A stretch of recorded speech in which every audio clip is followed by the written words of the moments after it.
Hussein Marjan and Commissioners Professor Abdi Gulie and Boya Mulu. And elections in the following areas have been cancelled until further notice.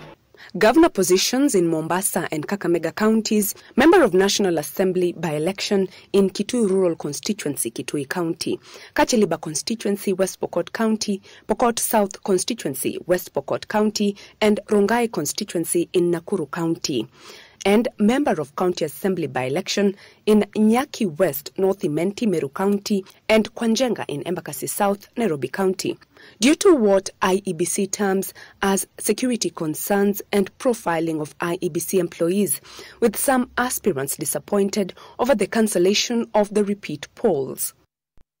Tumekuwa prepared tangu tarehe 8.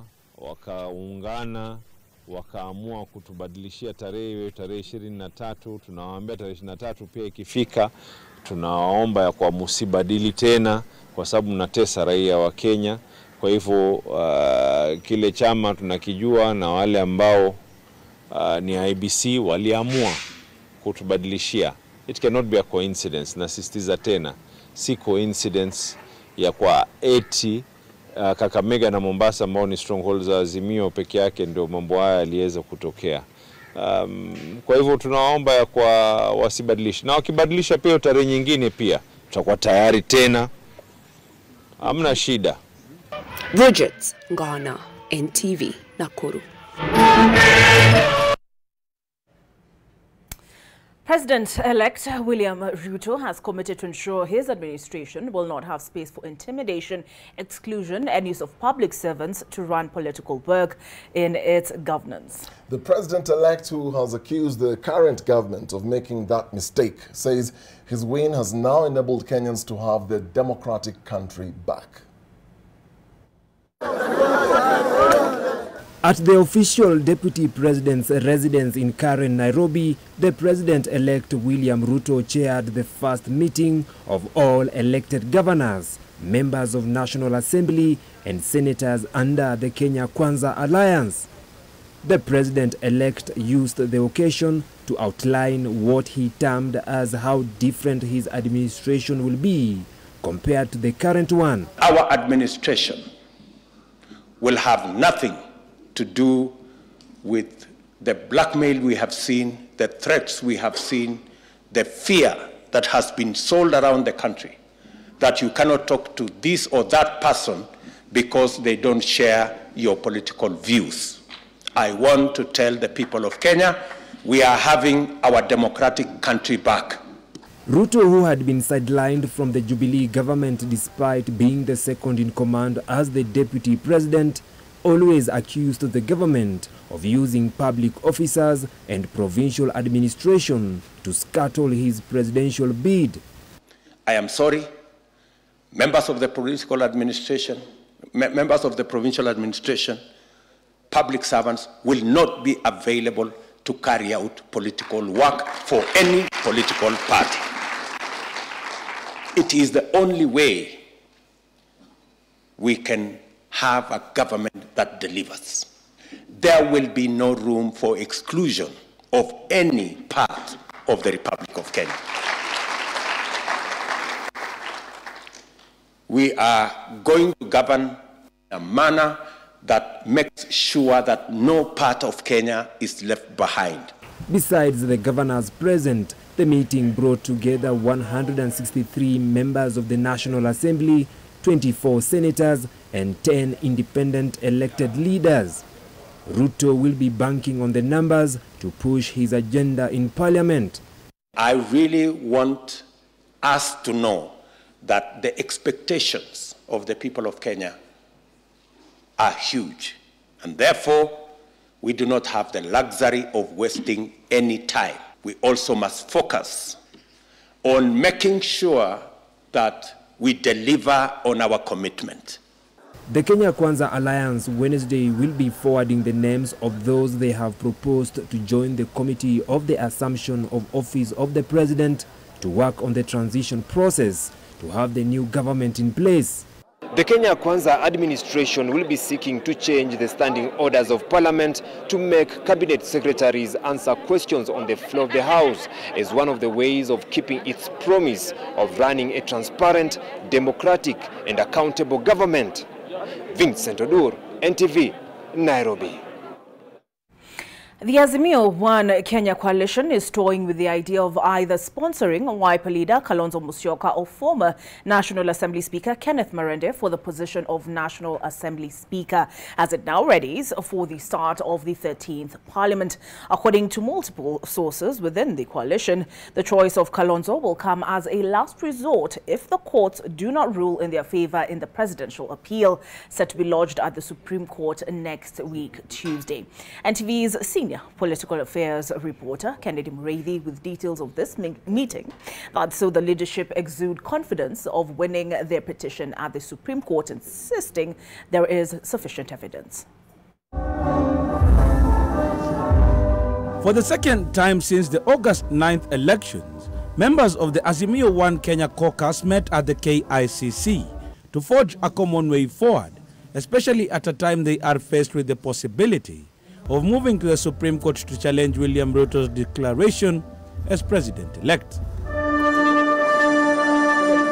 The caucus, chaired by the coalition's presidential candidate Raila Odinga, his running mate Martha Karua, and Wiper leader Kalonzo Musyoka, also focusing on strategies of taking control of the National Assembly, where they believe they have a better chance. According to seasoned MPs in the meeting, backed by the leadership, if they kept the glue together and shrugged off incessant attempts by their opponents to infiltrate the team and have some of the MPs cross over, they have a good chance of proposing a speaker and having his name sailed through Parliament with support from their membership. Our figures show that we command the National Assembly. Just like I said the last time, the Senate, our competitors are up by 1.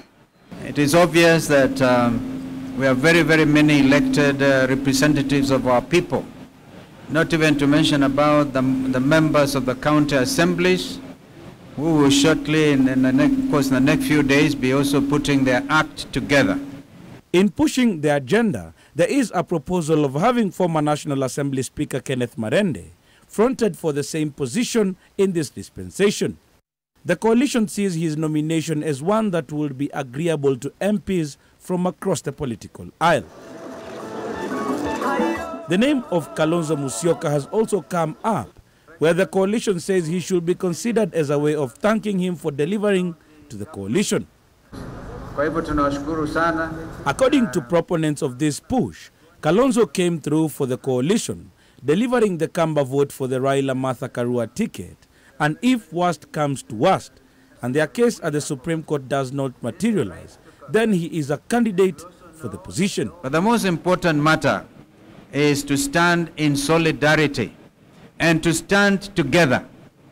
In fact, we have happily sung the composition by our late brother Senator Kajwang, may God rest his soul in peace, that inchi hii bado ni mapambano. However, there are those within the Kalonzo Musyoka circle who feel Kalonzo should not accept the push for a speaker position and instead ready to take over the leadership of the Azimio One Kenya in preparation for 2027. After meeting, we must look and plan how we are going to execute our mandate. And that is normal. And our members are taking that up. As one of the ways of making sure the coalition remains together, they have agreed on a series of county caucus meetings starting with Mombasa and Kakamega, where there are pending gubernatorial elections. The caucuses will also play into keeping hope alive in their supporters as the Supreme Court listens to their case. We'll continue with our caucuses in terms of the regions, the coast region, the northeastern region, the Nyanza region, the central region. We are all doing this so that people can get to understand each other better. The coalition also notes it has gathered enough evidence against their case, as members in the closed-door meeting also presented election anomalies captured in the constituencies they come from, hoping to have a watertight case. They've given them a brief as where we are with regard to presidential elections, and they have approved the steps that we have decided to take as a Azimio coalition. Ours is victory deferred, but it's coming home. And that's the message to everyone. As we explore avenues, all legal and constitutional avenues, let everybody know victory is coming home. Members of Parliament from the Azimio 1 Kenya team have also been tasked with the duty of going back to the regions they come from, contacting the agents that were there for the specific political parties in an effort to build up on the case that will be subjected to the Supreme Court on Tuesday next week.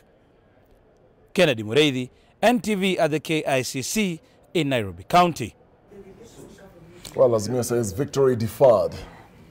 And speaking of victory, it's dependent on the Supreme Court. The High Court has quashed Chief Justice Martha Koome's presidential election petition amendment rules of 2022 that sought to bar lawyers from commenting on the case once it has been filed at the court and also during its litigation. High Court Judge Mugure Thande termed the move by Chief Justice Koome as usurping the role of Parliament in determining what amounts to contempt of courts. In a response, Chief Justice Martha Koome upheld that her gag order was in line with protecting the integrity of the Supreme Court judges and avoid sub judice that is influence and interference by discussions outside the courtroom which are a threat of the independence of the court when attending to a presidential election petition. The High Court has now quashed the Supreme Court's presidential election petition amendment rules of 2022 and has termed them unconstitutional.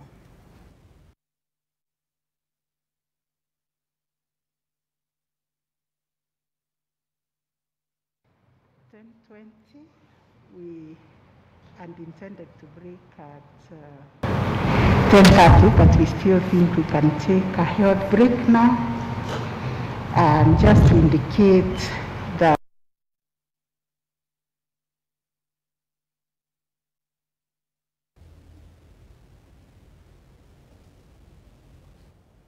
now, the fate of the positions of chief administrative secretaries in the ministries and that of the Nairobi Metropolitan Services is uncertain, as the Public Service Commission says the incoming government will decide whether to terminate them. The Commission announced this while issuing an advisory brief on the transition to a new government administration. Martin Mwangi with those details. Constitutional. In a bid to support seamless transition, the Public Service Commission has developed advisories on matters relating to establishing government structures, appointments, and the human resource function for both incoming national and county administrations.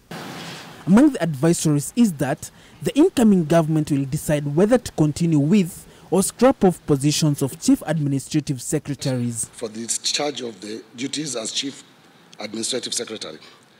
High Court Judge Anthony Mrima in April 2021 had ruled that the office was unconstitutional and there was no public participation in the decision to introduce them. The positions of the chief administrative secretaries, these are positions that will be deliberated on between the Public Service Commission and the incoming administration. And if they deem fit that these positions should remain, then they will engage the Public Service Commission and will come to an understanding on the dispositions. The Nairobi Metropolitan Services will also face a similar fate. Because there was a deed of transfer which will be expiring in October or November, if the incoming county administration is non-desirous of continuing the contract, then the Public Service Commission will be ready and willing, this is an advisory, to deed back all the services back to the county government of Nairobi. The PSC also says that it will advertise the positions of permanent secretaries in accordance with the law and ensure continuity of service from the serving ones. The Public Service Commission has a responsibility of advertising for the positions of principal secretaries. This happens under the Public Service Commission Act, and it happens 21 days after the president-elect is sworn in. So we will be advertising for these positions.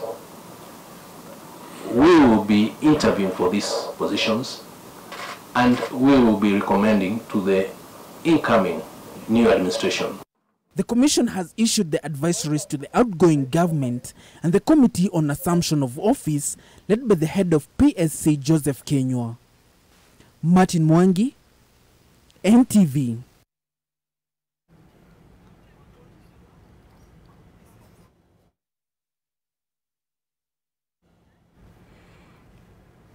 Well, meanwhile, our post-mortem report on the death of slain Embakasi East IEBC returning officer Daniel Musyoka indicated that he was strangled. Musyoka was found in a river near Kilombero, Loitoktok, by a group of herders who reported the situation to police officers. The body of the 53-year-old was identified by his sisters Mary Mwikali and Anne Mboya at a local morgue in Loitoktok sub-mortuary.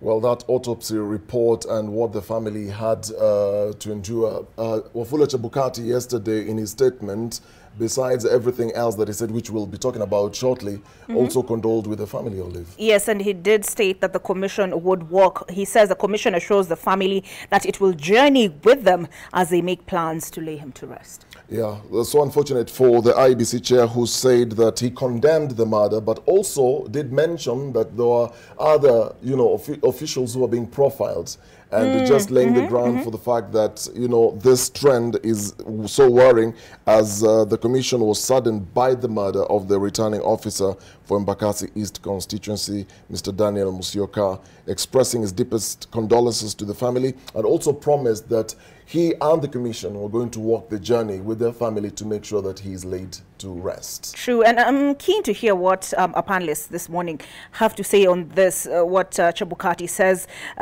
Though some of its critical staff who objectively and impartially performed their duties at the National Tallying Center are being intimidated and harassed through profile and arbitrary arrests, and also questioning why those who attacked them at the Bomas of Kenya in the full glare of the cameras have not yet been arrested. While calling for speedy investigations into what led to the murder of Musyoka and apprehending the killers. So we'll be looking at some of those stories and Chebukati's statement, which will be divided in several parts. There's that bit you've just mentioned about the intimidation, the threat. We still have elections to do. We have Kakamega, we have Mombasa, and we also have other areas. So which will now not take place on the 23rd. Exactly. Yes. And he didn't quite mention why they've postponed again, because they had already mentioned the dates. So he never really quite got into the details of why, again, they've been pushed further.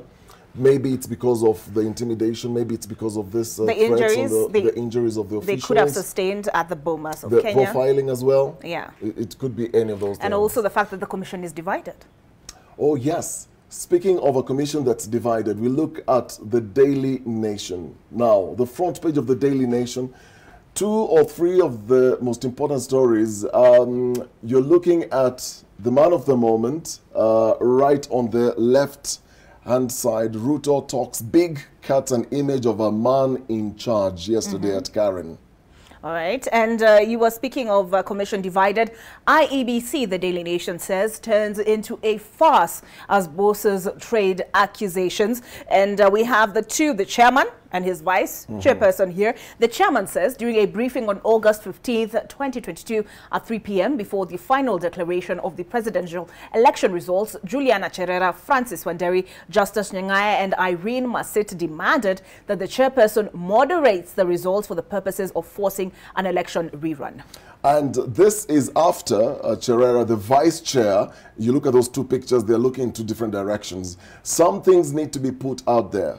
the four of us are here and not at Bomas, where the results are going to be announced because of the opaque nature of how this phase has been handled. We therefore cannot take ownership of these results.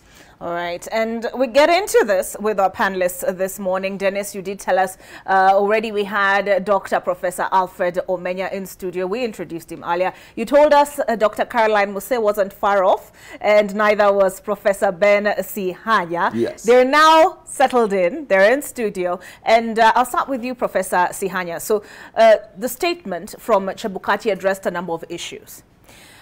First of all, I'd like to address the events of Bomas on Monday when the declaration of presidential election results was just about to happen. And we saw that fracas where we saw the commissioners need to be swept away by the security officers before now coming back to make the declaration that William Ruto is a president-elect.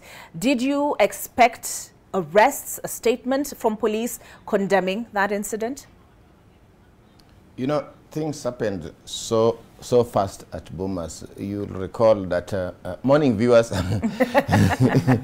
Yeah, so things happened so fast and in an intriguing manner in Bomas throughout the week. So the drama of that day, I think Chebukati also must actually take responsibility, because there was a lot of uncertainty at Bomas.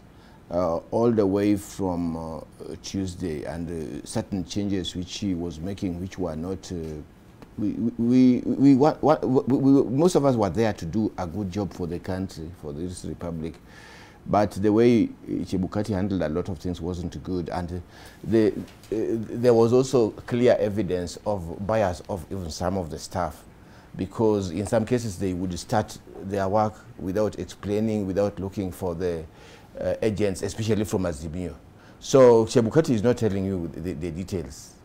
But does that excuse? Even on the last day, for example, it was expected that they would come at by, like they suspended the tallying and verification just like that overnight, because we used to work throughout the night. And then they had said that they would come at, I think at first they said 10. Then they changed without proper communication. We were just hearing. They no formal, clear communication. Then they said 3. They still now no communication and no evidence that they're coming.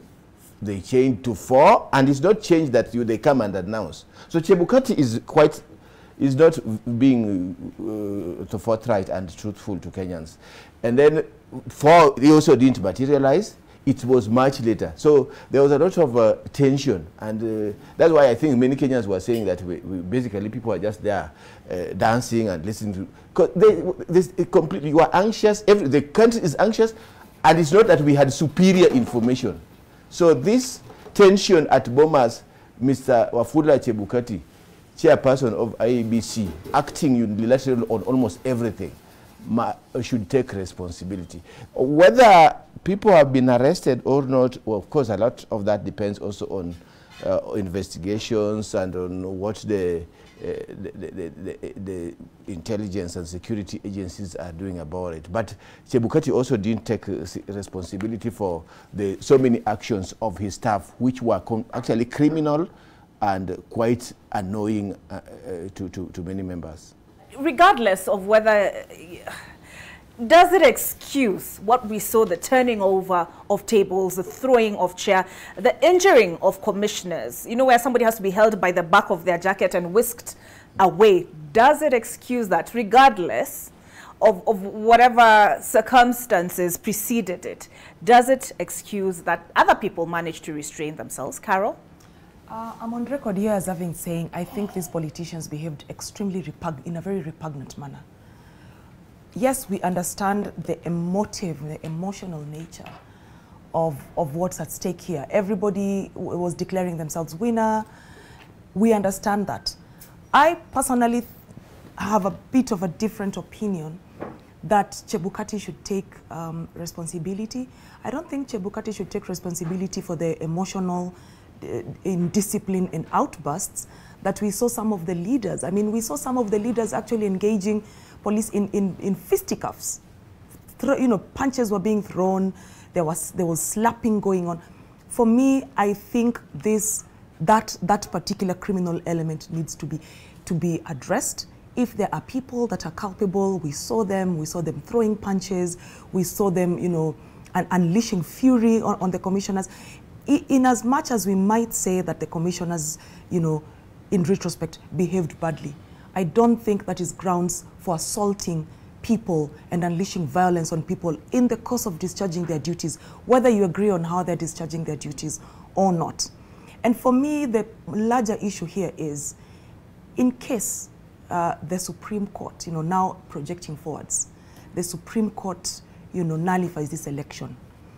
In the event that another election is called, how do we then face the electorate and say this is the IEBC that is actually conducting this repeat election? So for me, this whole thing is extremely messy, and the messes began when people thought it was fine, it was okay to assault people in the course of discharging their duties. It does not excuse that. We all felt emotional, we were all emotionally invested. Either way, whether you are on this camp or on the other camp. And I don't think assaulting people when they're discharging, in the course of discharging their duties, and I'm not even just talking about bombers, I'm talking even backwards all the way to the constituencies and to the, you know, the polling stations. I think, and I've said this before, we have created a culture where it is fine. We have normalized a culture of impunity, especially by politicians. And these particular politicians, we all saw them, we're not going to mention names, should be held responsible for the violence that they were unleashing. Because what they have done is, in many ways, also, you know, they've besmirched the integrity of the IEBC, such that even going forward into a next election cycle, whether it is, especially now that Bukati has cancelled the repeat elections that were to happen in Rongai and I think in some parts of Coast, it actually, you know, besmirched the integrity of the IEBC. Are they in a position to hold another election? So for me, you know, yes, I completely understand that these things can get very emotional. We can get very emotional that, you know, and I think the prof to my right, we've been here this week saying that, you know, the communication style of the IEBC may not have been up to scratch. That does not mean it is fine to assault people in the middle of their duties. Dr. Prof. Yes, I think I agree with those sentiments. At least when we started this conversation, we said that there was something that wasn't adding up. You know, when these people were, they're very economical with the truth, both the commissioners and the two parties. And yes, of course, this was quite close. And as the more they speak, the more, you know, we start understanding the sort of actions that are happening behind the scenes, and some of which are sad, and some of which actually border into criminality. And I think as the two trade accusations, you actually start seeing, you come to the logical conclusion that IEBC as currently constituted is actually cannot be trusted. Because on one hand, we actually have commissioners saying that there was opaqueness, there was no transparency in the results and in the tallying, in a pretty close election, and I think that's something that should actually be concerning. Chebukati, on the other hand, is saying, you know, he's the national returning officer, which even us in plain English we saw doesn't exist, and the commissioners are saying, look, I mean, that position doesn't exist at all. He's talking about being... I think Prof. Ben-Sanya said it's an administrative... It's an administrative thing. So he's right. Yeah, okay. Yeah, he can't go telling us that I'm national returning officer, so all decisions rest with me. You can't say that. There's no provision for that. Exactly. Okay. Yeah. So, and why is he emphasizing these things? And what you're seeing is actually a situation where the point I'm trying to say here is that whatever both sides are saying ends up painting this picture that the commission was not just divided, but the commission sadly was prone to making illegal decisions. You see, because of both sides, Chebukati is actually saying that the four commissioners were trying to force him into performing an illegality in this instance, you know, forcing a runoff, you know, in this pretty close election. And the commissioners are saying, look here, Chebukati was acting in an opaque way, and Chebukati was acting, you know, on the basis of positions that don't actually exist in law. So as the trade barbs, you know, we start asking ourselves that at what point did the commission, you know, deliver this particular election strictly on the basis of the law, as opposed to on the basis of political interests or even personal interests, as they actually were. And then, of course, we see that the environment in which the commission was delivering the results was totally inappropriate. I mean, Prof, we were here the entire week as we were waiting for the announcements. Exactly. And I do recall you and Carol, you alluded to the fact that, you know, the communication coming from the commission was wanting. Exactly. And we also heard the same from our reporters there, that the waiting periods, when they say they're going to issue a briefing at 3, it doesn't happen at 3, there is no communication on whether there is a delay, why there is a delay. So did that open a door for all these issues that we saw? Because we saw the choirs were singing, calming the nerves and everything. Yes. Everybody's waiting, but the only announcements we kept hearing are the 4 chief agents of the presidential candidates to go to the VIP lounge. We were not really getting any communication, so we didn't know what was happening behind the scenes until now, this division, and now how all this, the blame game is playing out in the public domain. But having said that, as you respond to that, the issue that Chebukati raised in his press release yesterday, I just want to quote 2 things that he mentioned that are a bit troubling. He first of all started talking about, you know, being saddened by the murder of the returning officer from Bakassi East constituency, Mr. Daniel Musyoka, condoling with the family.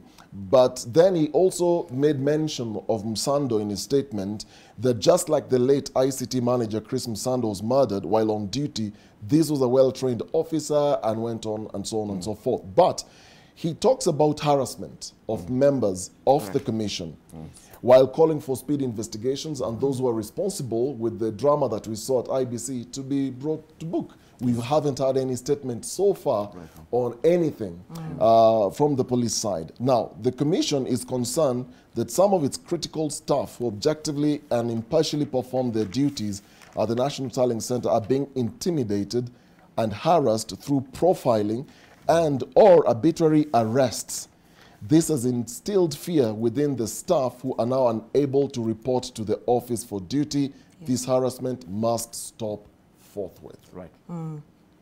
Yes, I think this is also, Dennis, and as you say correctly, there are 2 issues here. The first issue was the issue of communication. And of course, our understanding that the reason why very good quality communication was expected of IEBC was because of the transparency as is you know, entrenched in our constitution and the values that we expect of this particular election. Whether you know, we accept the results or we don't, depending on which party we are in, it is very, very clear that the communication was wanting. In fact, the only thing that IEBC clings on to in terms of transparency is you know, loading the form 34As and Bs in the public portal.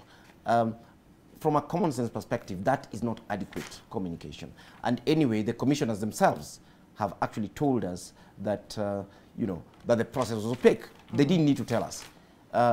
Those of us who are outside looking into the process, partly because of that very poor communication and leadership from Chebukati, you know, we're not convinced that the election is transparent. In fact, what's happening in the public domain now is that those who are declared the winner are saying, you know, it was very transparent, and those who are not declared, you know, the winners are saying, no, it really wasn't transparent. So I think this is one issue that that IEBC will actually have to, you know, pick going forward. And then to the point that I was trying to make on the basis of the environment in which the IEBC did this, you know, we have all these layers. So who are these people who are intimidating IEBC officers? Were they government officials? Were they, you know, police? Or was it, you know, just the contestants from different parties? And why were they intimidating IEBC officials? Number 2, were they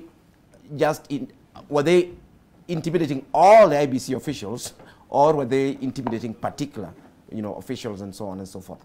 Yeah, because what we actually suspect is that IEBC has been infiltrated politically, and even if it's not infiltrated politically, IEBC officials seem to have very, very clear alignment politically that totally undermines their independence, as it were. And depending on where the complaint is coming from, which is very, very interesting, depending on which side is complaining, you can clearly tell which side of the divide they were aligned to. And now, of course, is actually pretty, clear for us, given the divided IEBC, that the commissioners led by Madame Juliana Cherera were more aligned to the Azimio side. I mean, it's actually quite obvious. And the ones that remained were more aligned to the Kenya Kwanza side. But I think for me, what is concerning is, again, the role of government and the security agencies. Were they aligned more to Azimio side, or were they aligned to the Kenya Kwanza side, or were they neutral? When Chebukati is complaining that, there was, even harassment and arrest and so on, is it telling the public, and that is the question that I'm asking, is it telling the public that the government was actually aligned to Azimio and were intimidating the commission so that they could actually, influence this result one way or another? What communication is it telling us? Is it telling us that the security forces, that the police were in there, the GSU and so on, were actually being partisan? Because if that is what is communicating, that is even more concerning, actually, because these are the people we expected to create an environment to protect IEBC so they could deliver on a free and fair election.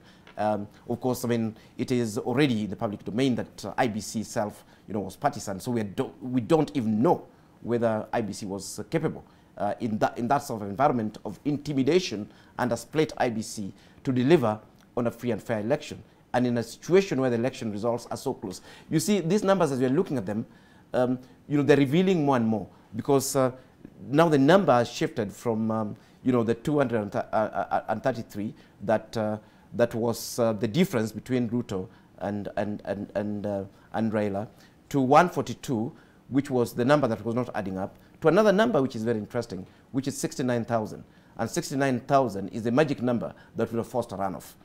So for me, I mean, in this sort of situation where an election is very close, what becomes the role of IEBC? And for me, my concern is very simple. Why didn't Chebukati take charge of the IEBC, of the tallying, of the security of his officers, of all the commissioners? Did Chebukati offer the quality of leadership that would have given confidence to the IEBC and would have given confidence to Kenyans that at this critical time in history, there's somebody in charge and some things will go wrong? But that's what Chebukati did, that the other commissioners are complaining about. Right. That indeed he said this is the way forward. They say he overruled them. Is that not taking charge?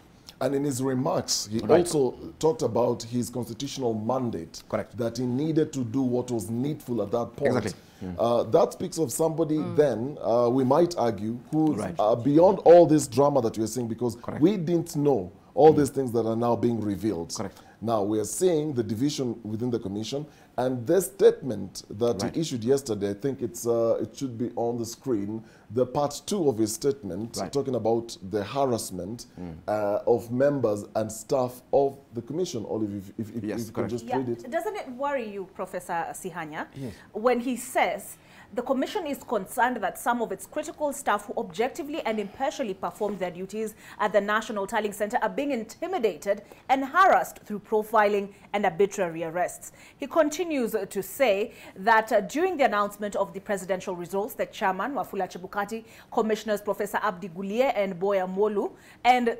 CEO Marjan were physically attacked, assaulted and injured by persons in the company of certain political leaders. We call for the arrest and prosecution of these assailants regardless of their political affiliation. Does this not concern you? Just very briefly, three-pronged. Wafula Chebukati is a state officer, one of the highest offices in the land. Chapter 6 requires of him to take responsibility, to have integrity, and to be impartial and fair, etc., etc. But taking charge here means serving under the Constitution and the law, without bias, without ill will, and efficiently. So the issues of effective communication is one of his duties. That's what taking charge means. The issue of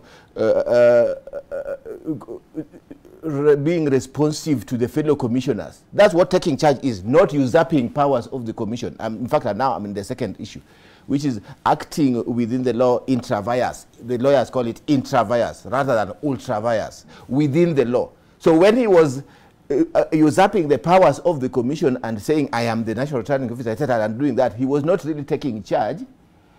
According to the law, he was actually infringing and breaching the Constitution and his constitutional duty. So then the other thing that is really, really important here is that if Mr. Chebukati has been feeling, I think before that, there has been a pattern, especially before this election, but even in 2017, and let me focus on 2022. There were so many issues which, for example, Azimio raised, which other Kenyans were raising. But every time these issues were raised, and they were legal, like even the question of the register, which are there in the rules, where will it be printed, will it not be printed? 34A forms, why did you print two books, which he only revealed last minute? Yes. The issue of ballot papers coming and most commissioners don't know. Excuse me, is that taking charge? That's abdicating and that's infringing the Constitution, that's breaching the Constitution. And then the next point that one would say is that Mr. Chebukati, if he feels really for his staff, as it is now crying crocodile tears for his staff, those are crocodile tears, he ought to have protected them by effectively communicating. The whole of Sunday and Monday, all of us, many Kenyans were calling us and telling us, we have finished Panadols from the pharmacies. What's happening? We have finished all the tea in the shops. We are taking too much. They thought that we had superior information, but we didn't have any information. So what Prof is saying here about communication is part of taking charge.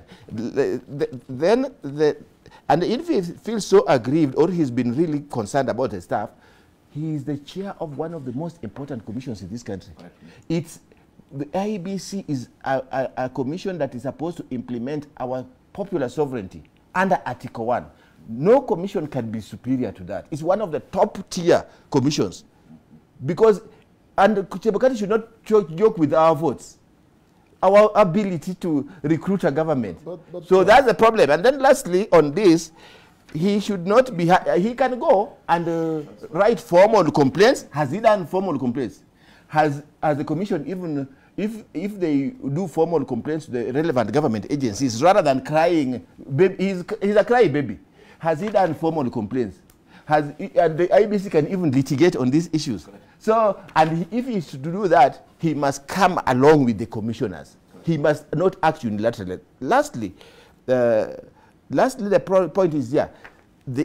Some of the conduct of Mr. Chebukati is actually criminal, illegal, immoral. The way he's really arrogant and doesn't respond unless so much pushed on almost every issue. People had to push, Kenyans had to push Chebukati to give even some basic information. No wonder we were not surprised that on Sunday, on this issue of the last day of the declaration, he was completely incommunicado to most people. I mean, not accessible and not communicating, etc. And the Constitution and the law says that you cannot be allowed to benefit from your illegal, criminal, and lawful conduct. Mr. Chebukati, stop being a crybaby. But Prof, I think you're being unfair to Chebukati in this case. I mean, under the prevailing circumstances, now we are seeing revelations of what was going on behind the scenes, what we didn't know. And Ascaro, you weigh in on this. Some of the things that Prof is saying, looking at what Chebukati has said in his statement, is very telling. the details he's beginning to reveal of what was happening, the push and pull, the back and forth, and the dissenting commissioners trying to force him to announce results that were not there. But Dennis, even before we get into that, I'm still concerned about the response of the security agencies, right? This is a statement that was released by the National Police Service following the declaration of the presidential election results, posted on Twitter. And they say, as you are all aware, the Independent Electoral and Boundaries Commission has now discharged its constitutional mandate of declaring the presidential election results. And then the National Police Service congratulates Kenyans on the exercise of their constitutional right to vote. And it continues with, elections are seasonal, while Kenyans must endure for eternity, etc., etc. Thank you, and God bless you all. And here it is signed by the IG of Police, Hilary Mutyambai. But is their silence on that fracas we saw at the Bomas of Kenya loud? Is it a loud silence? And I ask this because this is an election where the now president-elect William Ruto's side had claimed that the state machinery was being used to campaign for the Azimio candidate Raila Odinga. They claimed chiefs were being used. Is it to buy IDs? Right? Previously, even if we look back at 2007, the police were on trial for their conduct. Did you expect the police to come out and address, because even when we hear from the transitional committee, they're all about thank you for keeping the peace, Kenyans can now go about their business. Yes. Yes. Is it a loud silence to you on that fracas? Olive, I want to believe it's actually a very loud silence. And for me, this is not a silence that is exceptional. This has been the languages, there have been very different, many languages of silence in the Kenyan polity, and this is one of them.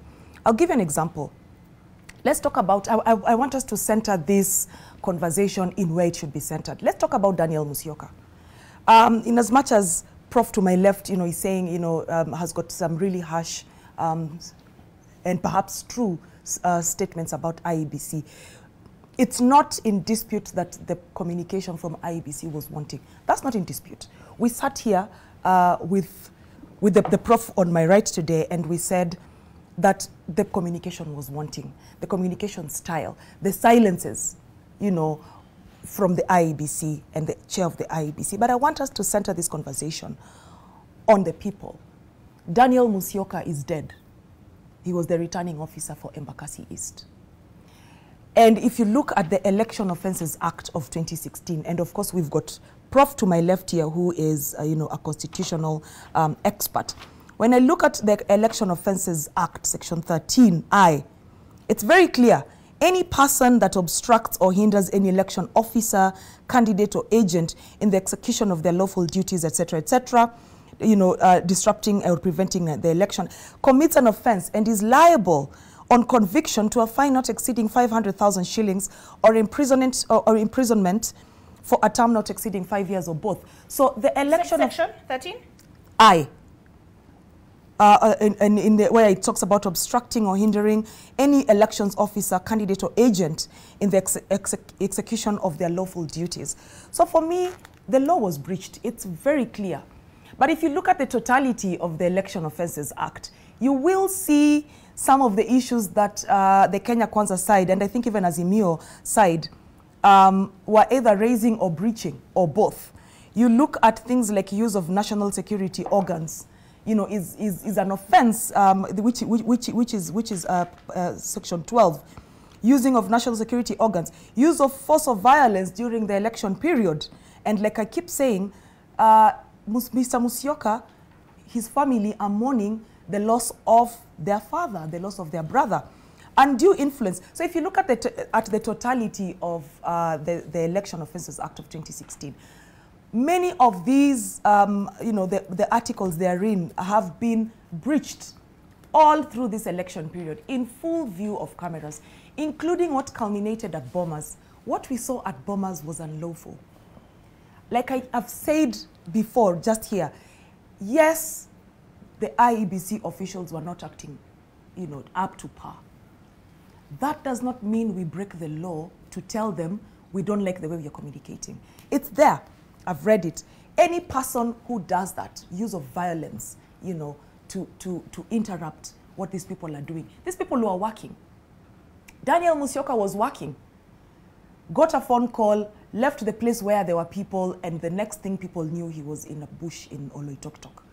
So for me, it's not just a question of IEBC in the moment, it's a question of the polity we have created. Impunity. All politicians, or a majority of politicians, have been breaching the Election Offences Act of 2016. So for them, I think going a step further and just, you know, doing that, to them, it's business as usual. And that's what we keep saying here. We have normalized breaking of the law.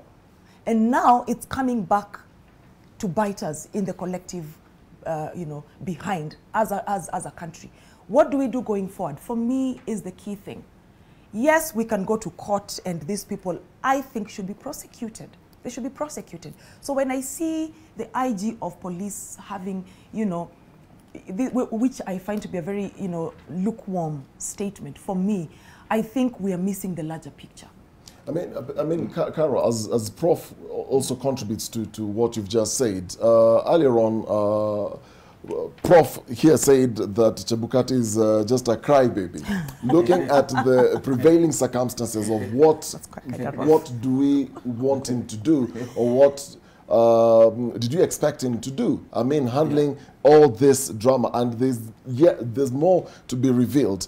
Right. There's an issue of precedence in this country, and what Carol is saying, Prof, is looking at, because Chebukati made mention of the late ICT manager, Chris Msando. Correct. He was murdered on duty. Oh, yes. Musyoka was murdered on duty. Yes. We don't still know the motive of the murder. The police are still investigating whether it's connected to the election or it's something else. Yes. We don't know. But him now coming to the point where for the first time he's revealing that there is harassment, profiling, intimidation, arrests, and threats on his officers who are even afraid to report on duty.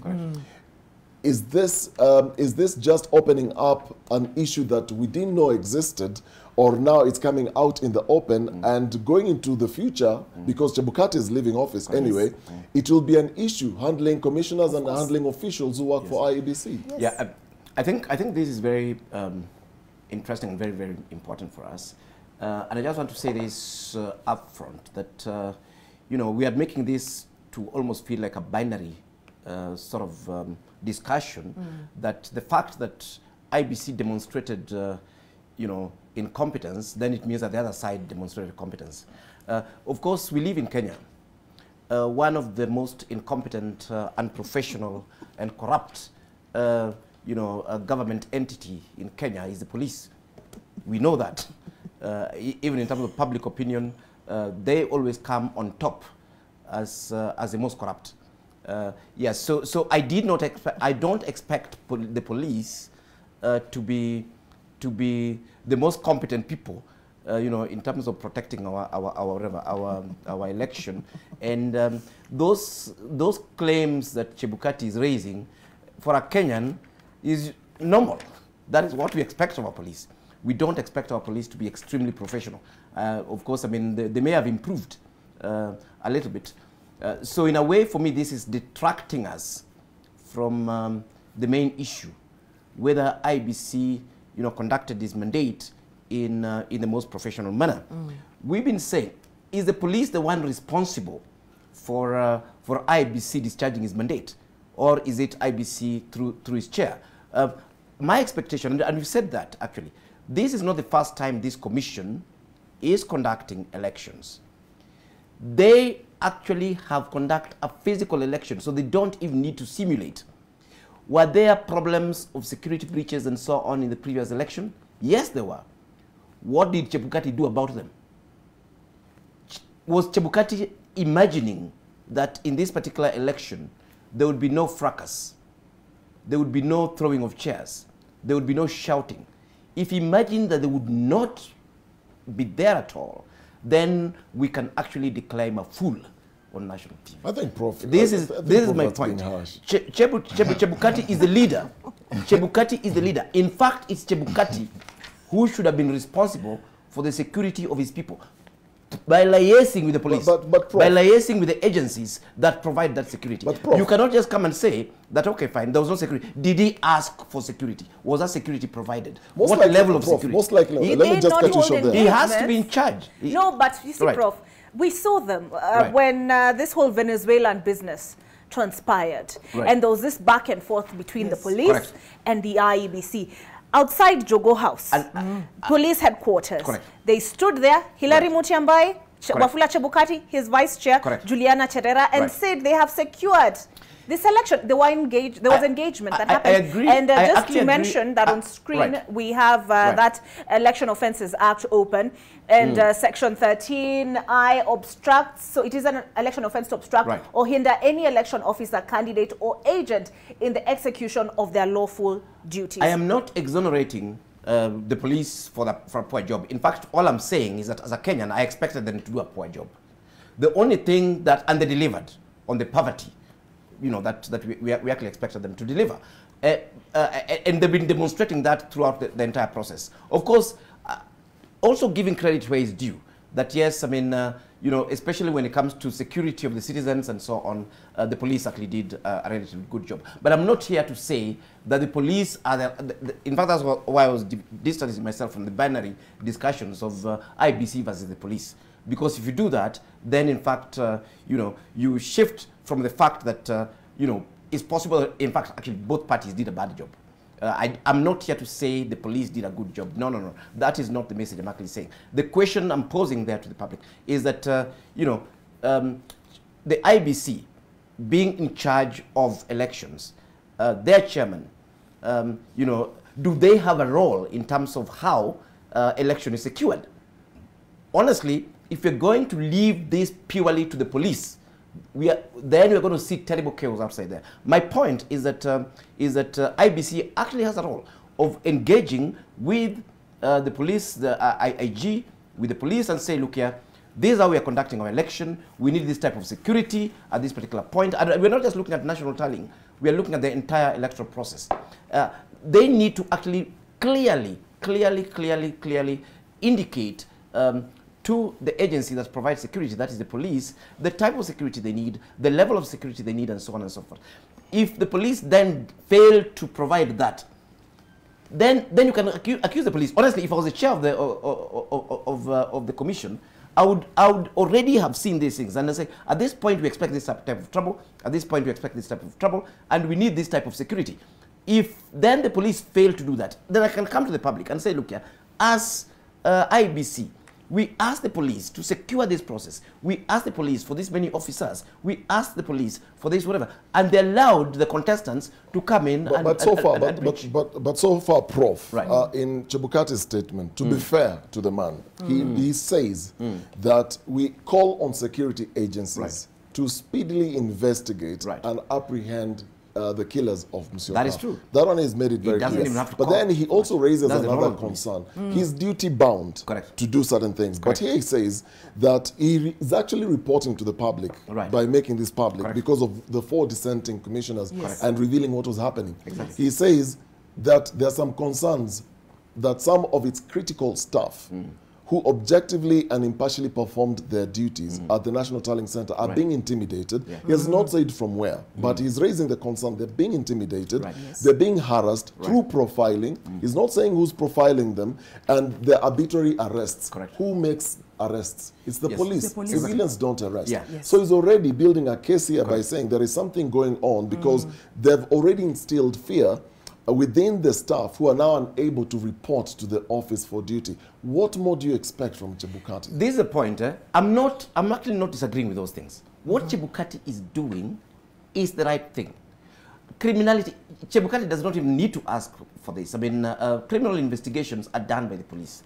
And we expect the police to do their job. The only issue that I'm asking here is that does the chair of IEBC, does a commission have a role in securing elections? And what role is that? You see, because that role cannot, this is the bigger point I'm making, that role is not exclusively a police role or a police IG role. It's actually the two must work in tandem. where one side would actually then generate the demand and say, I need this level of security. It's simple. I mean, if I'm having a function, I am the one hosting the function. I don't expect the police to understand exactly what type of function I have. It is my responsibility to go to the police and explain to them that I'm having this type of a function. There'll be so many people, you know, they'll be occupying these sort of areas, and then the police would in turn tell me that, okay, fine, you know, for this, then we need this type of security. That is the bit that I'm talking about. I am not complaining that the police, that Chebukati has not done the right thing in terms of saying, you know, people should be arrested. And yes, I mean, it's very, very unfortunate that these criminalities have happened, including Musando's that we're very excited about, and Musyoka. Lives have been lost. I'm not trying to downplay that. And that's partly why I was saying that, you know, I started with that particular statement. I'll be the last person to be convinced in this country that our police are competent and that our police do things without bribery. In all my life as a Kenyan, and now I'm an old man, you know, and I've interacted with the police. I can hardly point at a time when police was competent. So I'm not actually saying that Chebukati is wrong in accusing the police of not securing them. The only point I'm actually trying to highlight here is leadership. That Chebukati, as a leader of the commission, does he have a role in uniting his commission? Does he have a role in protecting his staff as a leader? Does he have a role of engaging the other government agencies? But Chebukati does not provide security protection a role. I'm not asking him to provide security. All I'm asking, does he have a role? Or can he just sit and say, okay, fine, government will provide security, us will actually, you know, count votes or do our work? I mean, Professor Sianya, the night of chaos, we saw the commissioners coming out and trying to talk to the politicians who are in the auditorium. You are there, I'm assuming, talking to the agents to make sure that they leave the officials of IEBC to do their job, the desks that were in that auditorium. And we saw reinforcement of police coming in, and there was law and order for the better part of that night, to all the way to now the announcement. Everything was calm. We didn't anticipate what we saw. The chairman can only secure the verification and after the tallying at Bomas of Kenya, but not to protect his officers wherever they are, or to protect the podium or protect the officers who are in the auditorium. It was the work of the police. So to be fair, are you agreeing with what Professor Omenya is saying, that Wafula failed in leadership on that end? Absolutely, 100.01%. Because of this, really, let's take it this way. That 100.0 is his own maths. So let's take it this way. We are dealing with a very serious matter, three-pronged. Number one, there is this, I want to also join Professor Menya and all of us in saying that it's really unfortunate that electoral officials from IEBC, Chris Musando, Mr. Musyoka, have lost their lives in the course of duty. There's simply no excuse, no reason for that. Regarding the violence, etc., again, we are not saying that the violence was absolutely justified, etc., and that completely excusable. We have never said that. But let's not try to build a dichotomy where the one doesn't exist, a duality, some kind of a binary system. That the fact that, the 3 points I want to make is this. There's always this issue of what is the responsibility of the commission and what is the responsibility of the chairperson as a leader. And I teach, these days I also do active litigation, and I've always discussed this with my very good students, and I have a very huge tribe of, I belong to that tribe of many students whom I've interacted with in the past, and I've really seen also their response to some of these debates we are having, and they inspire me, and I also always engage them and say that as human beings, we must take responsibility for our actions. We must do the right thing, and that when we don't do the right thing, we are human beings, we can fall short. And when we fall short, can we apologize? It is clear that the commission has hurt many Kenyans. And let's not slight this issue. What are we talking about? We are talking about elections. And precisely the main thing at Bomas was presidential elections. A zero-sum game in Kenya. A winner takes all. An issue of high power transfer, resource control, an issue which therefore becomes very emotive. And it's known. It's been known. And therefore, when somebody is acting as the leader of the electoral process in the whole country, they must conduct themselves like Caesar's wife. Completely should not even be suspected of bias. Completely communicative. And I want to tell you, as somebody who has followed these issues very intensely, not just as a consumer professor or a con professor, as I always say, but as also an advocate and somebody who is a clerk. We were in that low level, you know, clerk, looking at numbers. And this is where I also learn a lot of these things. Let us also not overblame the police. Because let's not overblame them. I'm asking Kenyans and the security agencies. With respect to Bomas, why am I saying so? There was a lot of frustration in Bomas from Chebukati. And the Kenyan frustrations were now being also landed on us. Bomas was tense. No, Prof. And the bias was so clear and so obvious. Prof, you're saying Chebukati was biased. You're saying there were frustrations. Just name, what were the frustrations? What were the biases? Okay. I can give you many examples. You ask Mr. Chebukati, actually through his staff directly or indirectly. Well, why don't these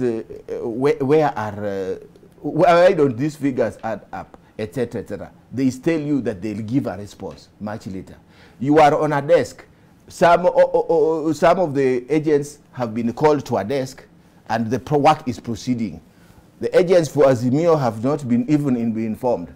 Sometimes the communication issue is a substantive issue, by the way, as an example. That's an example. Because sometimes you are told, we are starting this constituency here now.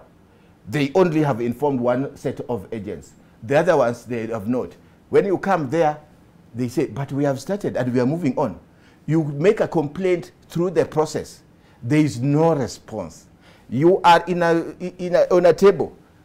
Even after doing the telling using the computer, and which should be shut and taken up, the computer is still open when some agents leave to go to another desk, etc. There are so many which showed bias. And then the second point, therefore, I want to say that you have a very non-responsive chair. And by the way, nobody is saying that Chebukati should be the one communicating all the time. No. But he is the chair. He should make sure that it is done. A lot of this is about making sure that the work is done, rather than, we are not saying that he has to do everything, but making sure that it's done. But whenever complaints even reached him, and we are aware they reached him, not much was being done. So you're saying it was partisan? Absolutely, and even from the word go, I think, and he was being praised by the beneficiaries of his partisan behavior. And you could see it. And speaking of partisanship, so that we have a balanced discussion. So there's always cause and effects in these issues, and let him take responsibility, and should even have apologized. Got you. Okay, I want us to take a break, but when we come back, I want us to interrogate this other portion of his briefing, because first he dealt with their security and safety, and then he moved now into the allegations that have been made in the public domain with regard to the 4 dissenting IEBC commissioners. And this is what he said. However, during a briefing meeting held on the 15th of August 2022 at around 3 p.m. before the final declaration of the presidential results, the 4 commissioners, now this was the 3 p.m. we were all waiting for, right?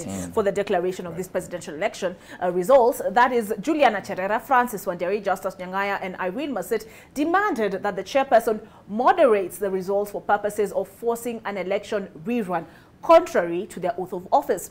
This is tantamount to subverting the constitution and sovereign will of the people of Kenya. The chairperson refused to yield to this unconstitutional and illegal demand and proceeded to declare the results of the presidential election as received from the polling stations and contained in Form 34A in accordance with the law. We interrogate that part of Chebukati's statement on the other side of this break.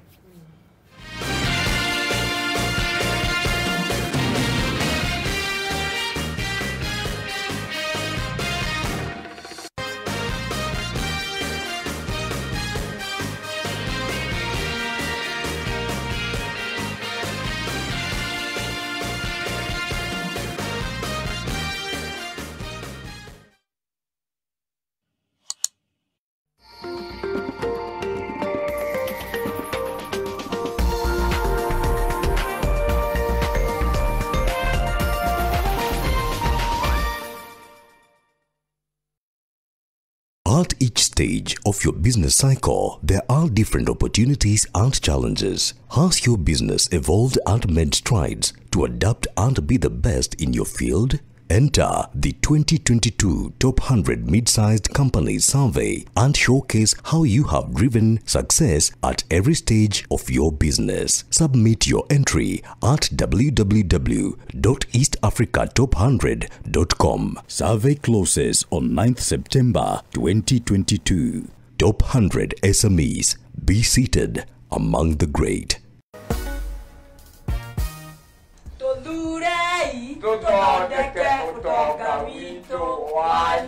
Now that's the first video I saw, and then hii ingine ikakuja but ilikuja kama meme, watu wakisema ati mtu akitumia M-Pesa alafu fuliza ikufanyia ile kitu.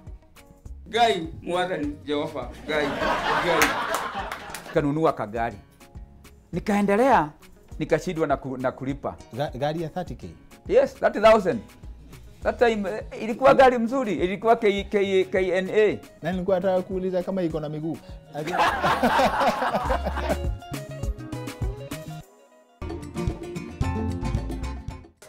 This week on Property Focus, we're looking at steams and saunas.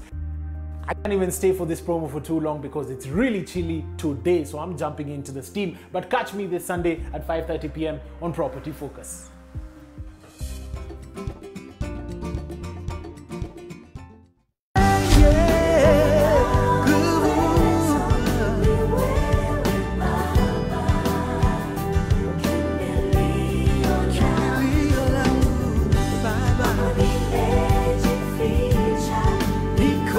Mjambo wa Kenya, mimi ni Eric Smith, na kupata wimbo huu kama sikiza tune yako, bonyeza *811 *851#. Skiza na Nation, supporting local talents. Dust off your Subaru and upgrade your Lexus, because Coop Bank is now offering 100% financing on used cars. With Coop Bank pre-owned car financing, anyone with an income can walk into a second-hand dealership, select the car that best suits them, and get financing from Cooperative Bank. To find out more, walk into a Cooperative Bank near you for details. Terms and conditions apply. The Nairobi Hospital Accident and Emergency Center is manned by well-trained doctors and emergency nurses who are focused at saving lives. With a network of labs, you're guaranteed of accurate medical test results. The Nairobi Hospital is a center of renal excellence, providing cutting-edge technology with over 10 dialysis machines.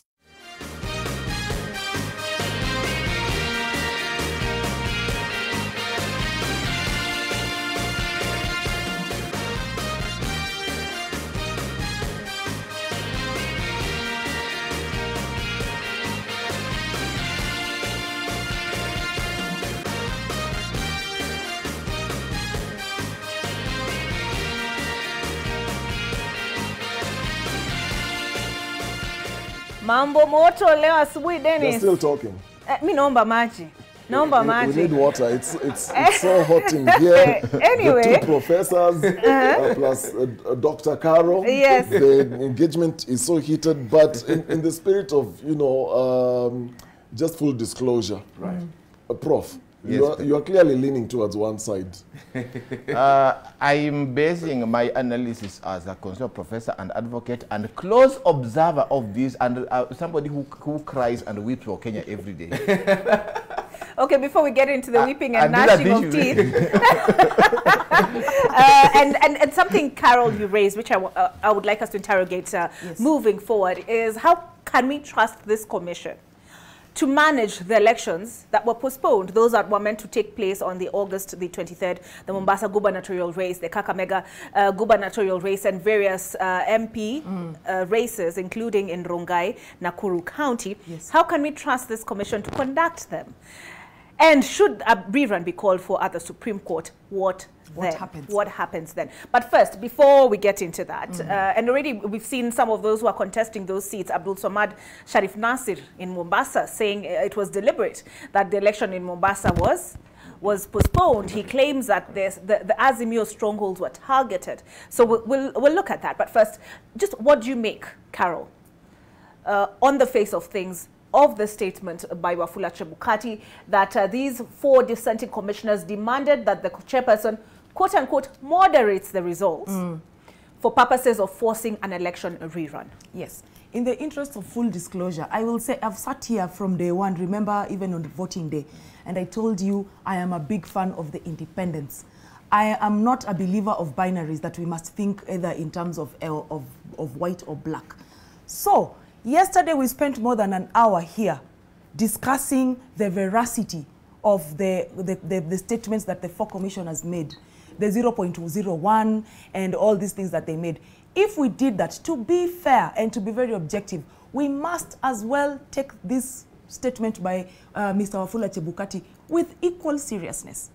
So if those commissioners said whatever they said, that dissenting said all these things happened, then it means that it behoves us to give this statement equal weight. What he's saying here is actually extremely serious. He is saying that at that meeting at 3 p.m., when those other guys were saying that Mr. Chebukati came and was foisting the election result on them, he is saying at that particular time, before final declaration of the presidential election result, the 4 commissioners, and he names them, those 4 dissenting ones, demanded, and you see, I am usually very intentional when I see certain words, demanded that the chairperson moderates the results for purpose of forcing an rerun contrary to their oath of office. Now, I want us to look at the word moderate. I work in a university. In the university system, when we are looking at marks, and the professors to my both sides will attest to this, when we moderate results, exam results are placed in front of us at the departmental level. Before now, they go to the faculty, and then they go to Senate. And then now you get the final result, whether you've passed, you are graduating or not. When we are at that point, usually the people who get 38, 39, because the pass mark at the university is 40. Any mark below 40 is a fail. If you get 37, 38, 39, everybody sits down and says, why has this student gotten 37 or 39? And we see that in the other courses, you know, they are getting 60 or 65. Is it possible to moderate, to round off these marks to the nearest 0, which might be 40, so that this student doesn't fail this particular unit, so that they don't have to come for, you know, to do a supplementary? That is called moderating. So when I saw that term moderate, for me, that is the picture it brings to mind, because this is what we do. What then Chebukati is claiming was going on here is that these four commissioners were asking that let us sit down and do moderation. Moderation, to me, at this particular moment, becomes a level of massage. Let's try and massage some of these numbers. Let's try and do, you know, like a balancing act to force a rerun. That is a very serious allegation. And people from both sides of the political divide, whether you are on the Kenya Kwanza side or on the Azimio side, you should be concerned when a chair of the IEBC comes and says this. Why? Assuming it was Azimio in the lead, and commissioners come and tell you as the IEBC chair, let us do moderation so that we do a rerun. How would you feel if you were on the winning side and the people who appear, you know, and for me, it's of high concern that we have an IEBC where people are clearly partisan. I am on this side and I want my candidate to win. Therefore, I am suggesting. And we see this even at the university moderation. If it's my student, and I will say, I think maybe this semester, this student appears to have been having a problem. They were probably unwell. You know, they were missing classes. I don't know if they were having issues at the home front. Let us have some mercy and bump this number up to 40 so that they can pass. Another lecturer will say, no, I know this student, and this student is usually lazy, and they said, I want that mark to remain at 30 so they can fail and come for her. So at the end of the day, when you have these two dissenting voices, we usually have a middle part, somebody saying, listen guys, let's not punish this young person. And then at the end of the day, we come to a conclusion. Either the person comes for supplementary or the person, the marks are bumped up to 40 and they pass. That is at that level. So when you have an IEBC that is split, and everybody is saying my candidate must win, assuming it was Azimio in the lead, and somebody is telling you, let us moderate this so that we force a rerun. That is of concern. That it means that people can sit down in a boardroom, which is what Chebukati is claiming, can sit down in the boardroom and subvert the will of the Kenyan voter.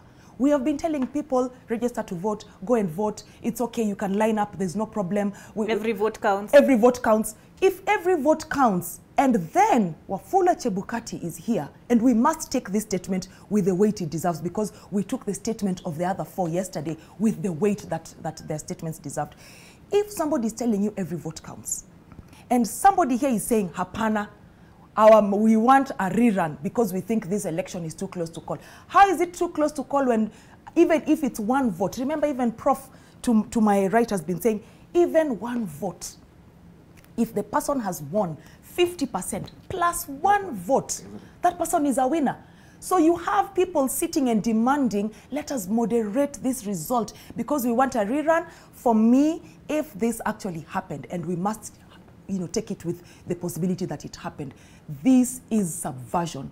This is actually, I think, and of course, I don't want to use very strong words, this is a treasonable offense. If we were to take this honestly and objectively, this is irregular and this is very serious. If it happened. Professor Sinha, we actually need also to engage that point because, and Mr. Kari, if I'm biased, if I'm partisan on this issue, if I'm impartial, it's because it's justified to be impartial for the sake of the rule of law.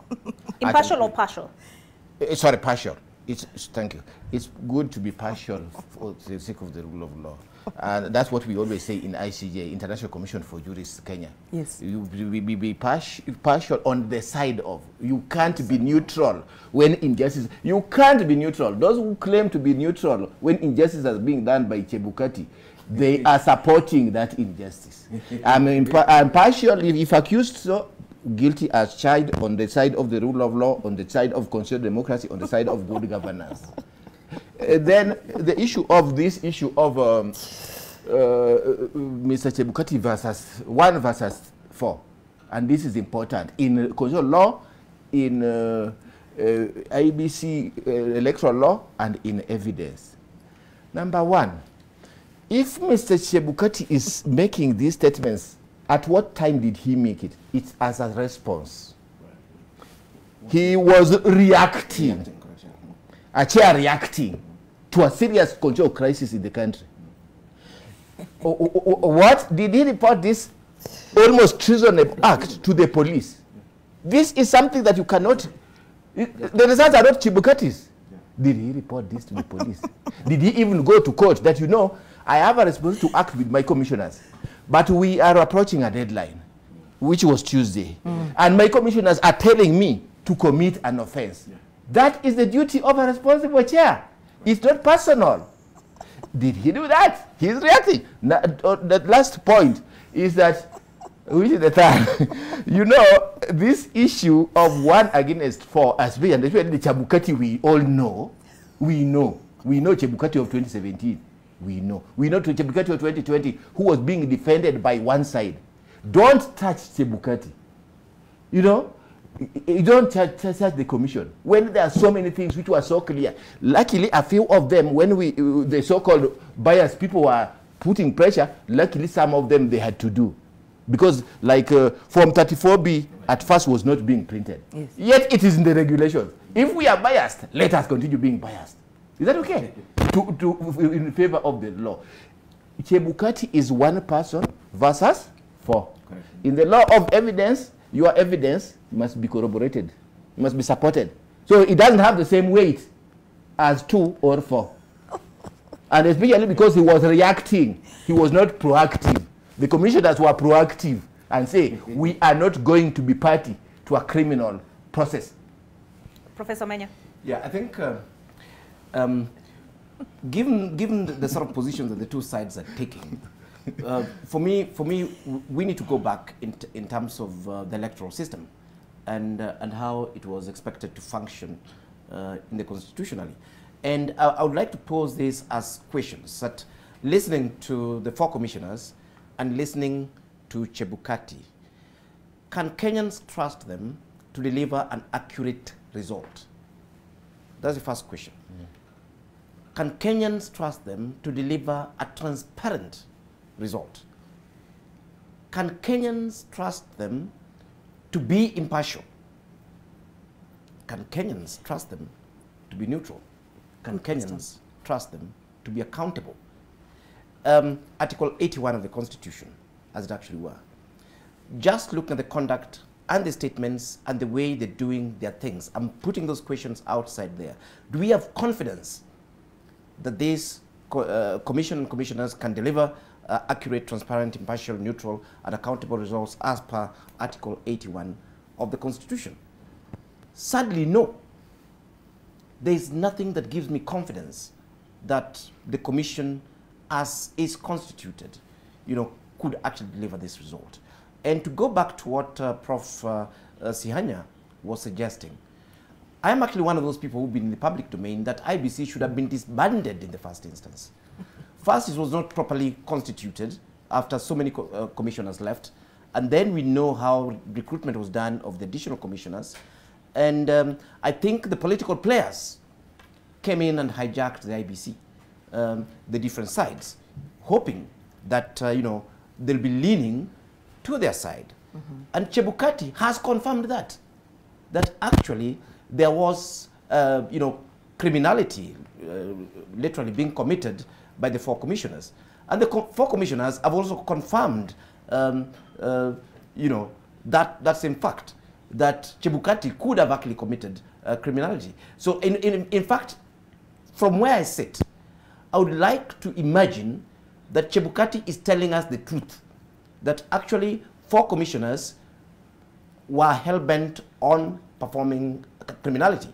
And I also want to give the 4 commissioners the benefit of doubt, that Chebukati was actually committing criminality. Now you can imagine if I'm in that situation, where one set of criminals come and accuse the others. And when I look at their case, I feel they're right. And the other set of criminals come and, accuse the first set. And listening to this other set of criminals, I feel they're right. Can I trust them? Can I trust them to deliver a transparent Kakamega? Can I trust them to deliver an accurate Mombasa? Can I trust them to deliver an accurate Rongai, as it actually were? Sadly, the answer is no. And this is very, very unfortunate that the Chapter 6 requirements, in terms of the sort of people that we expect in these critical constitutional, independent constitutional bodies in our country, that the fellows we are getting are again, people with the character of crooks and wheeler dealers and all these sort of things, instead of, Kenyans of honesty, integrity, high achievement and so on. We know these guys, the commissioners, let's be honest. Are these the best Kenyans for those jobs? We know they're not. We even know how they were actually ranked. We thrive in a miasma of mediocrity, and it's a situation we've created for ourselves. Let us eat the humble pie. Let us enjoy the results of our own mediocrity. And to the political class, if you continue putting such mediocre people into offices, do not expect to find an accurate, transparent, impartial, neutral, accountable, do not act, in fact, even administratively competent, results in the future. Prof, as they fix your mic again. Prof, I told you somebody is trying to sabotage you. No. When Prof starts using big ones, that's when you start experiencing those issues. No, you're not switched off. He's called them criminals. And I see Carol and Prof. Sihanya want to weigh in on that. But also, Prof. Sihanya, perhaps you could also advise us, is there a legal deadline for when the IEBC is required to conduct these elections, these ones which were postponed, the gubernatorial race in Mombasa, Kakamega, National Assembly in these various constituencies, and MCA in those various counties? Is there a deadline? Because I know at least should the Supreme Court allow the election, there's a deadline of 60 days. Should there be a rerun? Okay, in this case, there's no rerun, but if there had been, it would have been 30 days. Is there a deadline for this? Yeah, so thank you. Three-pronged. Number one is there a deadline on Kakamega, Mombasa, Rongai, etc., etc. Number two is the question of if we were to have a presidential election again. Number three is the qualifications and performance of Mr. Chebukati Esquire, etc., and even how he was recruited, and the question of independence of the commission. Okay, number one is that in the first instance, some of us have been posing the question, why did you postpone Kakamega, Mombasa, etc., etc.? One, you can hypothesize, you can speculate, and that's okay. For me, as a professor, I don't speculate. But if you look at section 55B, capital B, because it was an amendment of the Elections Act, there are three situations in which an election may be postponed. It's not very easy to fit Mombasa, Kakamega, etc. And therefore, those who are saying, like the candidate, gubernatorial candidate in Mombasa, that there was a political reason to it. And given the Chebukati has been consistent in his bias, in his political bias for that matter, in his non-communicative behavior, and in incompetence. Because what they were saying is that there was a mix-up of the ballot papers. Why Mombasa? Why Kakamega? Would we have said the because same? There was enough time. If this was in Garissa, would you have said the same? Absolutely. Absolutely. Would you have said that Chebukati is biased because there's a postponement of elections on the question of incompetence, because I've used a three-prong. Because incompetence is one of them. And his incompetence is not excusable. Okay. Because there was enough time to verify. And even if they had a challenge, they would have called the party agents to go and help them, to go and verify. So I think because some of them were saying, giving this excuse, which is very silly, that, you know what, it is only a few of these out of so many seats and so many. One vote matters. Excuse me, you are possible. And gubernatorial election at that level, has it happened before? And you know, when we are talking the situation in which there had been a lot of questions asked about how they had procured the process of ballot, and the reputation and the competence and corruption within the agency that they are reported to have, and which they were even saying on television that they didn't know enough about that agency, well, Prof, which has a reputation. So you can see that they are incompetent, they are biased, they are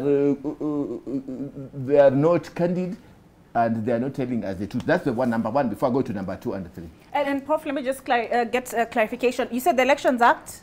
Section 55B. 55B. The conditions on which the situation is in which... Postponement of elections by the Commission. Yes, just read that, yes. Okay. The Commission may, where a date has been appointed for the holding of an election, postpone the election in a constituency, county or ward for such period as it may consider necessary, where 1, there is reason to believe that a serious breach of the peace is likely to occur if the election is held on that date. B, it is impossible to conduct the elections as a result of a natural disaster or other emergencies. And C, that there has been occurrence of electoral practice of such such a nature and gravity as to make it impossible for an election to proceed. And please note, viewers, please note, this is a constitutional timeline. Correct. This is not an IEBC or statutory timeline for the election.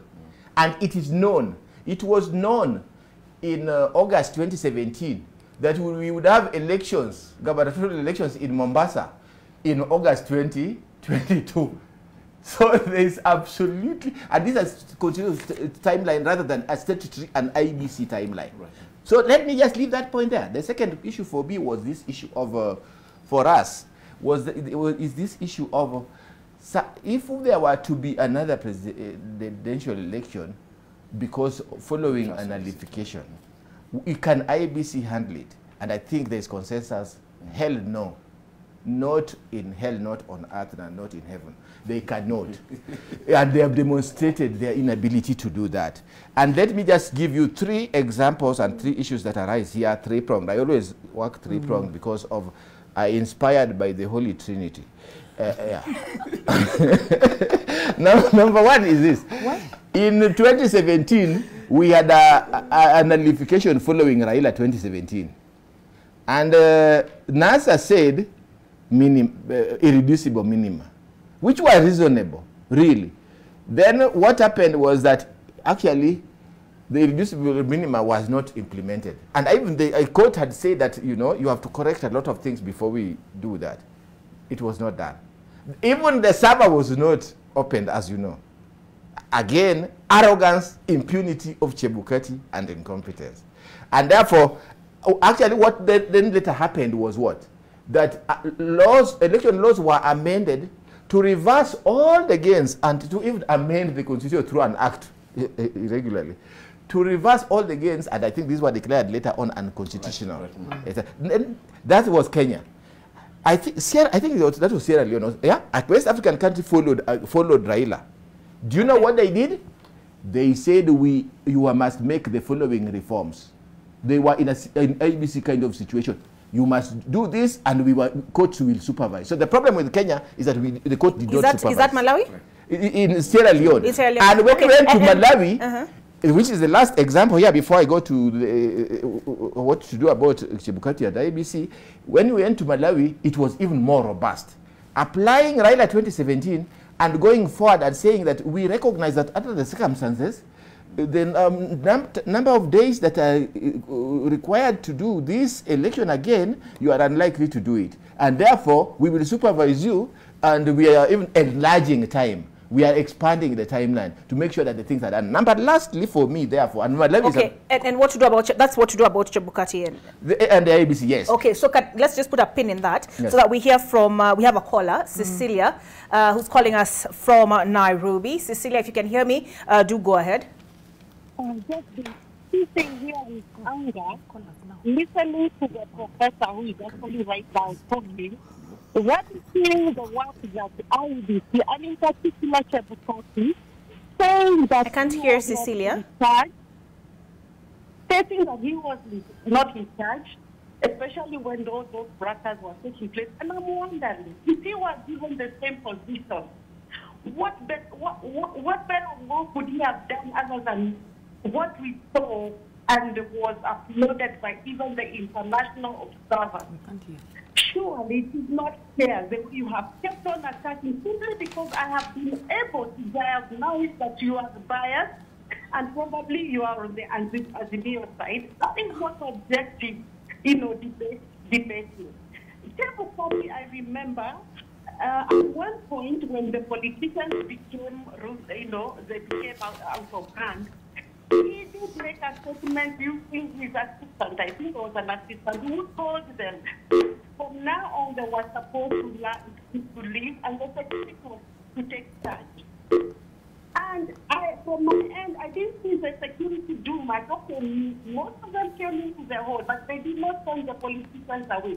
But the next day we saw action. So you cannot say that Chebukati did not take charge. And even you have gone to the level of being so biased, you want to see even, and I think there's a lady there who's very objective. She was just on reminding you that these are human beings at the end of at the end of the day, who are carrying out their duty, and they are being subjected to such, honestly, human treatment and even harm. One of them has already died. You've got to be objective when you come to such a comment. Excuse me, please. Even if you are on Azimio, if you're coming to debate on national TV, I expect you to be objective. Thank you. All right, that was Cecilia. Cecilia is saying you have unfairly, Prof. Omenya, the professors have unfairly attacked Wafula Chebukati. Cecilia says the observers were there and he is only human. I think let me conclude as I also address that. Thank you so much for reminding us of objectivity. Indeed, that is the standard. There is no excuse about it. But we always say, like with Mao Zedong, no research, no right to speak. And with Karl Marx, we say, trust, but verify. And that's the question of elections. Wow. And therefore, what we are saying here is based on research, is based on direct participation, etc. Let's just take the issue that she has raised, which other people have raised before. 34, from 34As, 34Bs, etc., were uploaded, and they are transparent as it can be. The issue is that if you are so familiar with this process, and if you have done research on this process, you will say, were those forms valid in terms of qualitatively? On the face of it, they are okay. But if you have done research, no right to speak. Trust but verify. Karl Marx. If you look at the security features, some forms, even from Muranga, one or two, some forms were initially posted blank, etc., etc. You would say quantitatively, the numbers in many of them don't add up in a substantive manner, etc., etc. Even those forms that they are talking about. Lastly, on the issue of forms, thirdly, is the question of who uploaded those forms. Were they witnessed? Why didn't IEBC give? IEBC, it appears they were instructed, because in many polling stations, and I was also an observer. In fact, I played a role in almost across, from the word go. Wherever there was opportunity for public participation, I did it. I'm talking of what I know, not what I think. Please, I used all the 5 senses, not just one of seeing. So is that okay? So who uploaded this? Were they witnessed? And they were supposed to give a snapshot.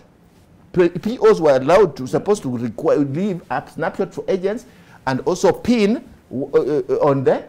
They refused in the ministry. We are talking of what we know. Those are not things you take for granted if you see a few forms there. So please, and we know, and we have said before that it's unfortunate Kenyans of IEBC officials have died.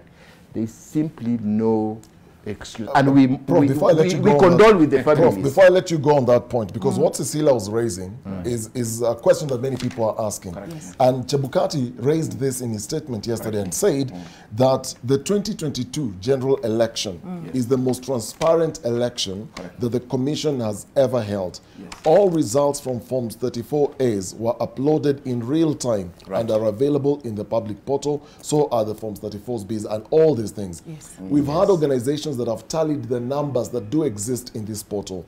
They're almost arriving at the same figure. Yes. So what you are saying, are you disputing that the forms that were uploaded in this portal, some might have been fake? Not, yes. And that's a major issue. And if you were to tell you, of course, you will get the result, same result. But you see, Prof, I just want to add on to that. Yes. You know, we are outside here and we are observers. And we believe whatever we are told. Yeah. So if an IBC official, in this particular instance, the vice chairman of IBC tells us it was opaque. Is IBC that's telling us that it's opaque? It is not us. Us, in fact, we are happy. We said, you know, IBC is very transparent.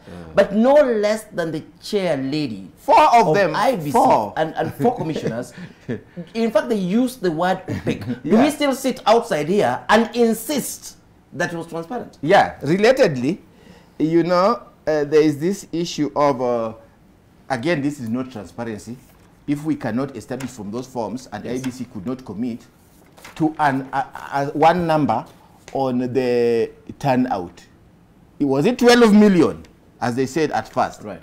Was it 13 million? Was it 14? Or was it 14 million? And even within the 14, the numbers keep changing. Please, remember, viewers, these are serious issues. When they talk about the issue of valid votes, it keeps mutating. And also the issue of observers. We addressed the issue of observers yesterday, and I can say it differently today, without repeating. Don't over-rely on observers because of methodological, legal, and political reasons. They are important. Yes, exactly. But observers and monitors, and I've served as observers. Even this time I was also observer. Were you an observer for the Azimio side, or were you an observer on the Kenya Kwanza? Or I was observer under ICJ to observe the stations generally. But at the very telling, I was an agent, and therefore, let us say this. Let's read all the observer reports, 2020, and we can go back to all those other situations. And the observers, most of them who are sincere, and I want to say categorically, observers are very important. And these days we also have monitors, and monitors ought to also make certain comments during the process. And observers have themselves acknowledged that, you know what, constitutionally, you know, they can't ask so many questions and can't demand so many things as observers. So that's a constitutional hindrance, which agents can do, but they can't. So we must observe, note those things. Secondly, a methodological problem. Observers have said that, do you know what? We only observed in the following number of polling stations. Exactly. It's a sample. So you can't expect them to have noticed everything. Even if they do the telling, they cannot easily tell you in details about process. But we are focusing on process. But Prof, we're about to take a break. Yes. Before I lose my point, yes, are you raising these issues and these discrepancies as an individual or the observer group that you are representing? These issues that you've just raised, were they noted down? The issue of the forms 34As in the portal not being the authentic forms. Some observers, we discussed with them, etc., and therefore I'm raising these issues as an individual who had studied these issues, who participated, and who noted a lot of these things. So methodologically also, the observers, many of them have acknowledged that they did not oversee all the process, because sometimes they would go to one station for 30 minutes or an hour, which means you have not seen the entire process in one station, and even if where it's at the telling. And so they can't speak in detail and with authority, collectively or individually, about process. And elections are about process and outcome. Lastly, politically. Yes. Politically, the observers normally have this idea, and I think they may be, probably they are given instructions to try to help the country move forward. And therefore, they normally just say it was generally okay. Lastly, I had the question of how do you do with the commissioners? And that one is a question that requires some time. And we only have a few seconds to go before the break. So we'll come back after the break. And also, Prof. Omenya, we'll be looking at easy mathematics. These mathematics that Wafula Chebukati posted alongside his statement yesterday, and whether it explains the 0.01 on the other side of this break.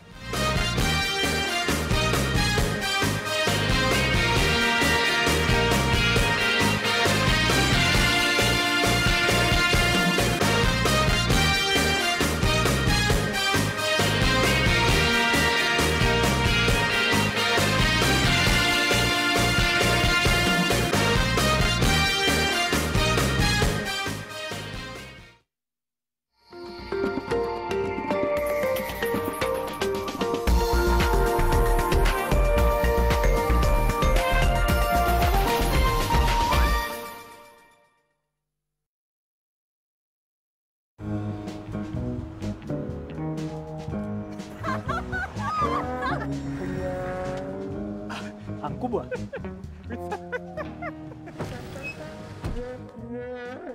Umetoboa na hiyo Lexus yako. I was make. I was.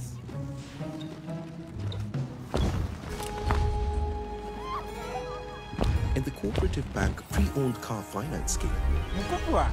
Anyone with an income can walk into a second-hand dealership and drive out with a car that best suits them. With financing options from Coop Bank, it's that simple. Talk to us to find out more.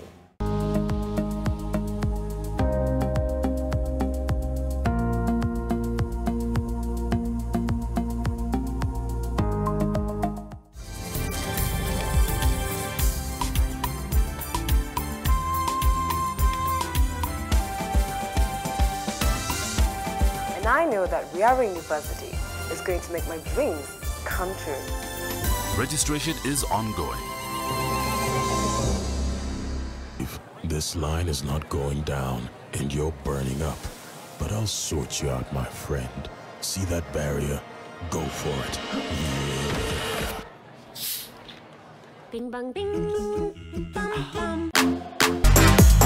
The music right here on Nation FM is on another level. We're playing the best hits, the biggest hits, right here on 96.3 Nation FM. My name is Antonio Soul. It's the Nation FM Drive every single weekday, Monday to Friday, from 3 p.m. to 7 p.m. The best hits, the best conversation, the best guests. It's all about entertainment, business, politics, and everything in between. Call me Sugar, because I keep it sugar and spice and all things nice. Everybody, round. Never forget that telling someone the truth is really good. And you're lucky because you still have time. Marry me now. Yes. Would you like that? Yes. Really? Yes. You accept even if I'm just a driver of the school bus? Of course I do, yes. Yes? Yes. Oh. Nicole, my daughter, is also your daughter. It had to be you.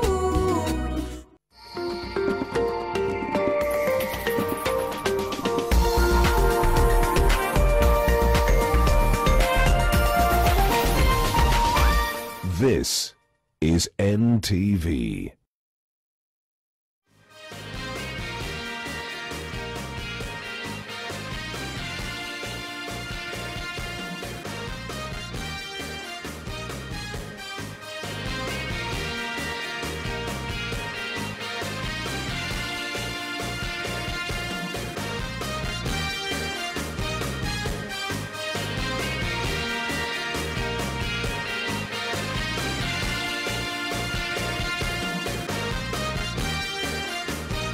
And we are back. This is AM Live, and with us in studio, it's been so heated. We have two professors, some arguing they're very, very partisan. Professor Omenya, Professor Sihanya, and Dr. Carol Mose. Before we took the break, Professor Sihanya was, talking about the observer responsibility, how they're moving from one polling station to another, and at the Bomas of Kenya, looking at the verification of these forms, he says that from his own observation, there are forms in the IEBC portal that are not necessarily legit, some numbers not making any sense, building his case up. But you are also, you wanted to weigh in on the same?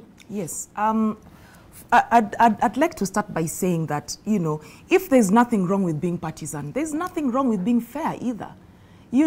I've been accused of being in the middle and being neutral. I'm not neutral. I'm just trying to be fair. And when you're trying to be fair, you have to give both sides, or even if there's a third side. I don't even believe in seeing things in binaries. I think that's a very narrow way of looking at things. I'm trying to be fair here. What Professor Sian, on my left, I like to say that the professor on my left, because I feel like I've been sandwiched in here. What Professor on my left is saying about observers being political is completely correct. Observers, it's impossible for observers to go to all 46,226 polling stations. It's impossible. So they pick and choose. They might go to one stronghold and then they might visit another stronghold. They might visit a place where they feel is neutral, or, and then just to see how is the process going. So on that score, that is true. Did what Chebukati say about, and I'll quote, this being, the most transparent election that the commission has ever held? Again, that is correct.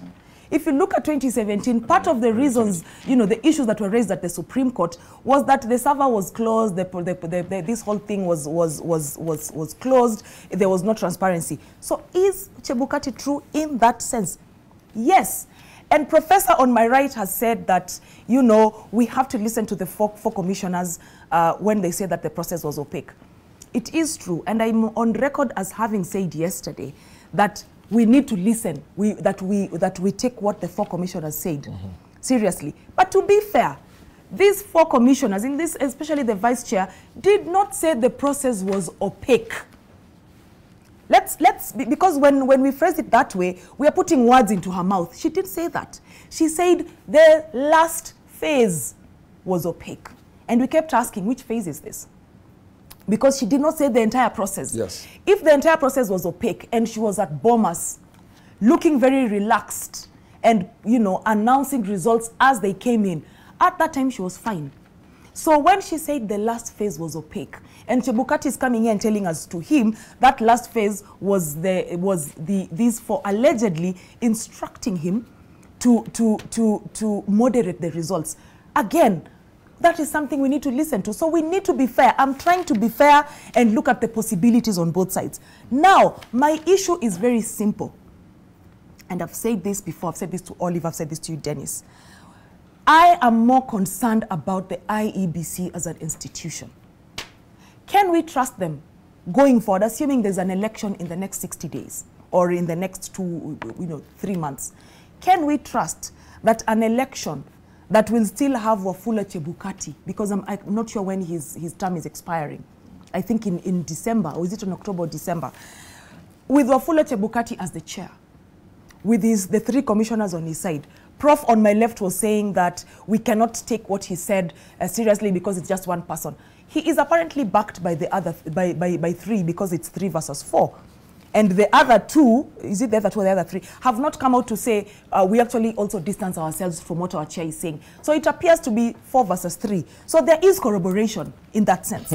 There is, Prof. They might not, Prof, no. They might not have appeared in a press conference, but Wafula Chebukati is talking about the 4, which means the other 3 are on the other side, unless they come out to say we are not, we distance ourselves. My question is this: when we have a commission where these people are on this side, these people are on this side with the chair, how independent is the IEBC? I've been asking this question.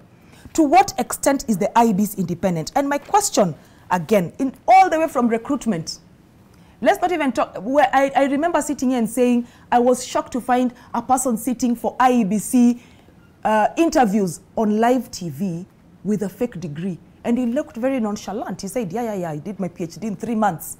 And at an impossibility, whether even if you're working at the speed of Superman, an impossibility. It's not possible. This is a human being. In terms of, so how independent in terms of recruitment? When we are hearing the 4 now being called the Uhuru appointees, you know, photographs circulating of them, you know, mollycoddling very closely with some politicians. How independent are they, is the commission in terms of recruitment? In terms of the day-to-day, in terms of the budgeting and funding? And the other question is, how protected are commissioners from undue influence? Wafula Chebukati is out here saying people were being threatened. His commissioners were being threatened. His officials threatened, and there were, you know, and you know, there was violence and arbitrary arrest. How protected specifically are commissioners? If I have the ability to call Wafula Chebukati or Cherera on my phone and tell her, if you don't do ABCD, if you don't vote this my way, or even to slip any of them something, an incentive to vote my way, what happens to me? How protected are IEBC officials from undue or even willing influence, from being pushed into a certain corner? Carol, Cecilia, our last caller, made that observation. Yes. When the 2 professors were saying that Chebukati didn't provide leadership in managing the security of what was happening.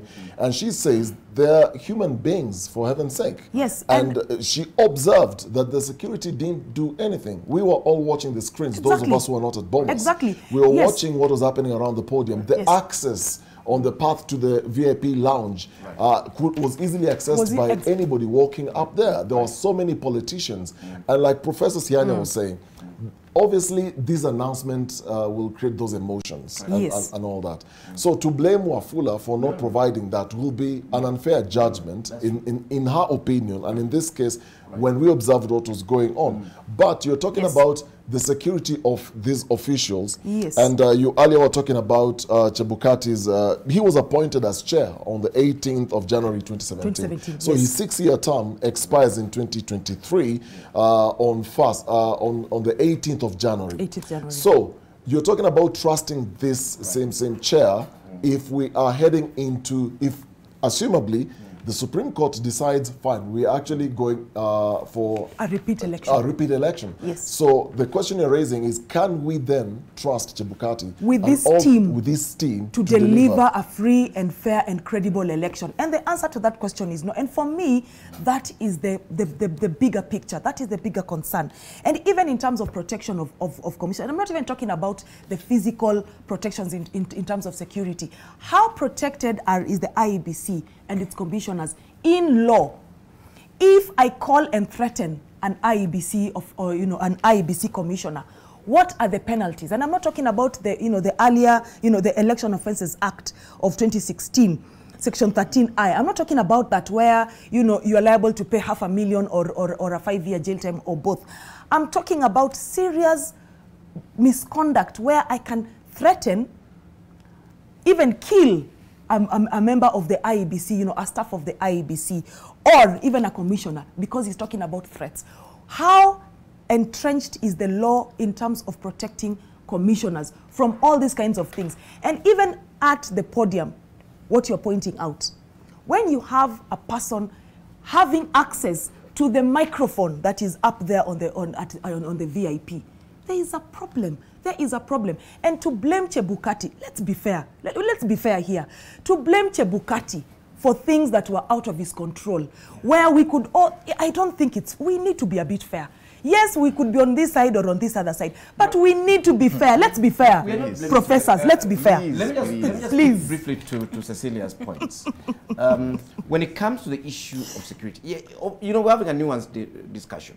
We are not saying that the Kenyan security agencies delivered.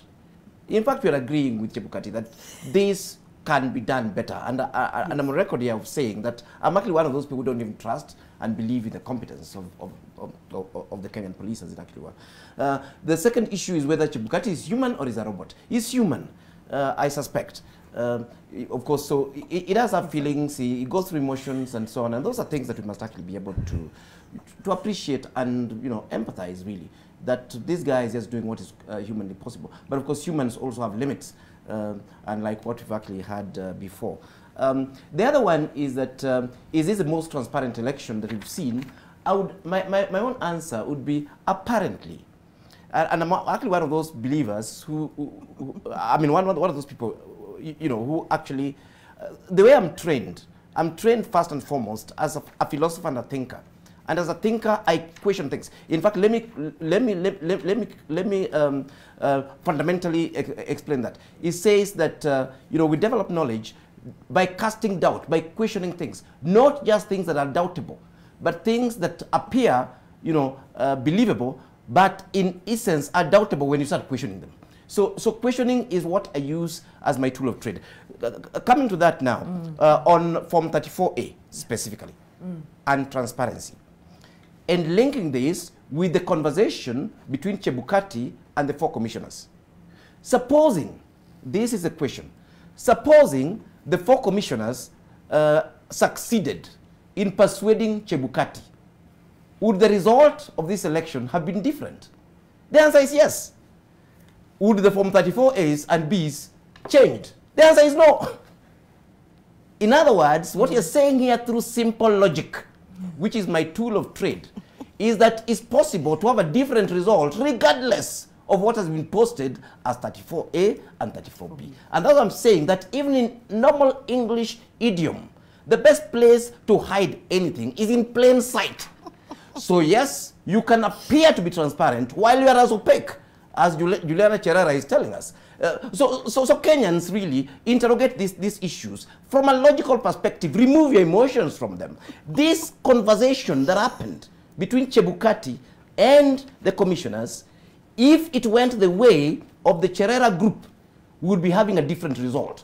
But the forms on the portal, 34A and 34B, would have remained the same. So continue tallying those forms as much as you want. But these guys have told us that actually the way the commission conducts itself can produce a different result regardless of the forms that have been posted there. That's my point. Okay. And Prof, I'll ask you to interrogate those numbers as Professor Sihanya also weighs in next.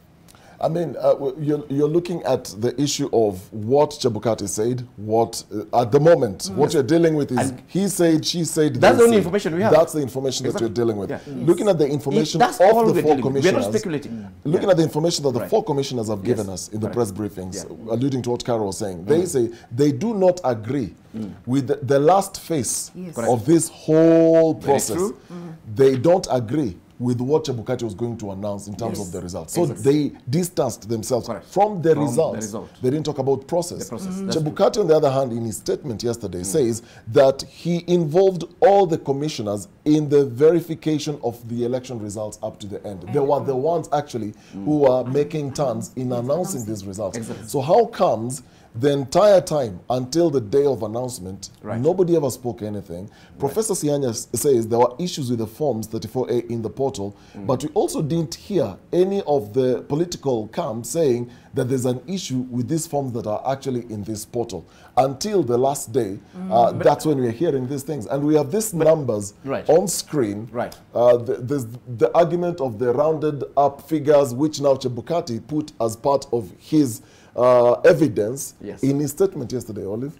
Yes, true. But perhaps they can address the questions you've raised. Why were they now they were singing? I think Professor Sihanya said that the choir was singing, they were singing along, they were swaying along, they were dancing, and they didn't. These politicians didn't seem to have a problem either. Until they didn't appear to have a problem either. Can I just weigh in before Ben comes in there? The issue is, and we've actually been saying this, and the commissioners, I'm actually relying 100% on what these people said formally in public. They said that the earlier phases, so we don't know which phase was which, was actually transparent. In fact, they didn't condemn the entire process. Chebukati comes and says that the whole process was actually transparent and thorough and so on. So basically, nobody is saying that the entire process was actually flawed.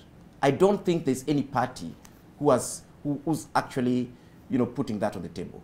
I think what is being said here, and even what we are analyzing here, and it goes to these numbers, is that something could have happened or potentially could have happened towards the end of this process that, Carol can't figure out when they're saying phases, where does it actually start?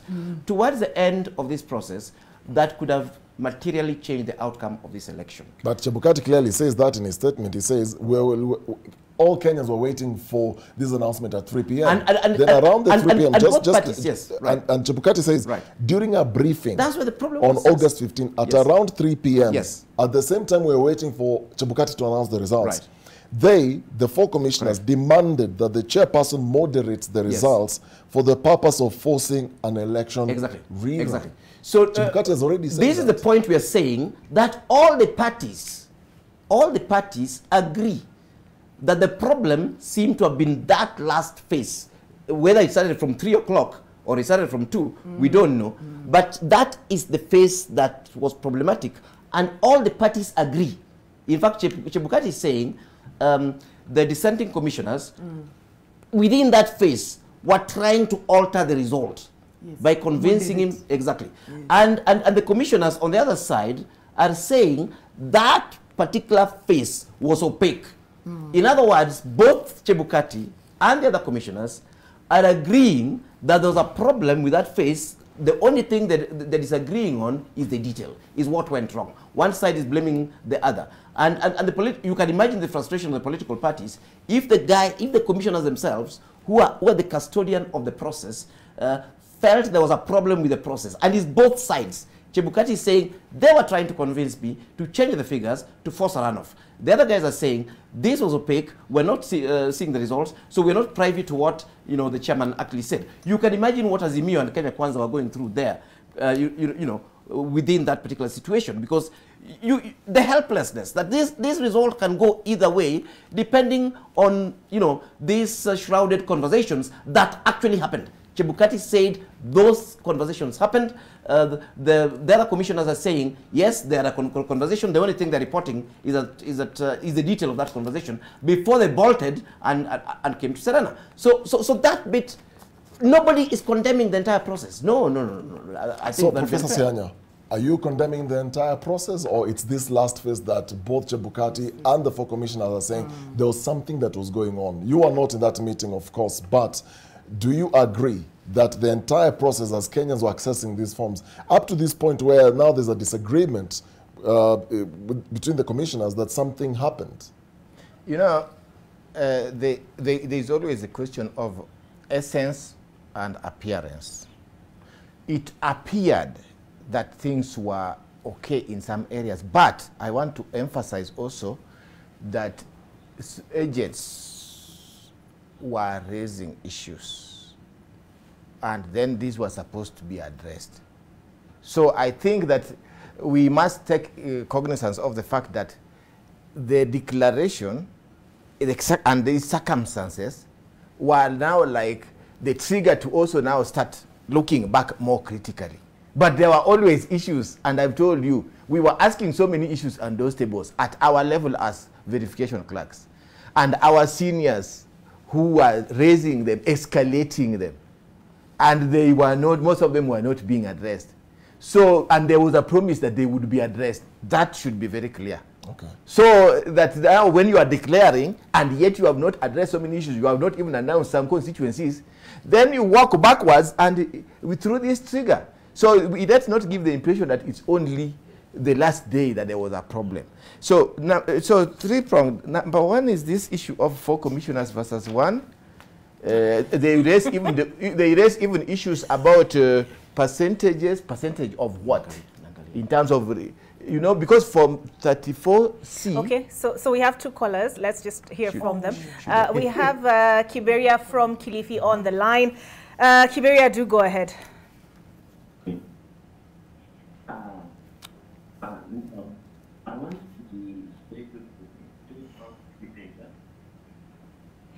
We can barely hear Kiberia. Can we boost his sound, please? Okay, I want to add 2 or 3 things. Okay. Okay. So as we sort that out, Kiberia, do stay on the line. We're sorting out your sound so that we hear from you. We're taking a break. We'll be back with more callers on the other side of. Then.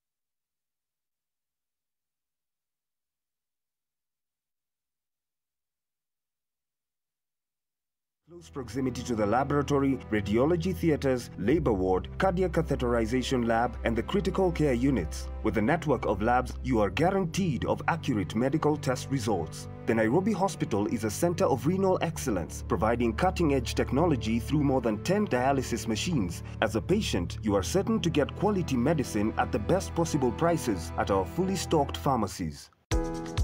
Mivida Garden City, the latest residential development within Garden City, offering stunning 1, 2 and 3 bedroom apartments and never before seen amenities. The development is part of the already established 47-acre Garden City mixed-use development on Thika Road, providing urban, green, convenient living. Call us today on 0722 123 000 to book a viewing or visit mividahomes.com. Mivida, my home, my life.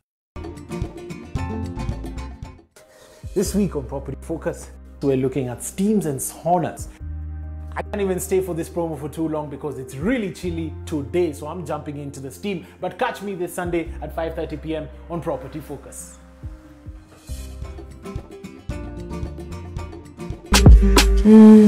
Magic.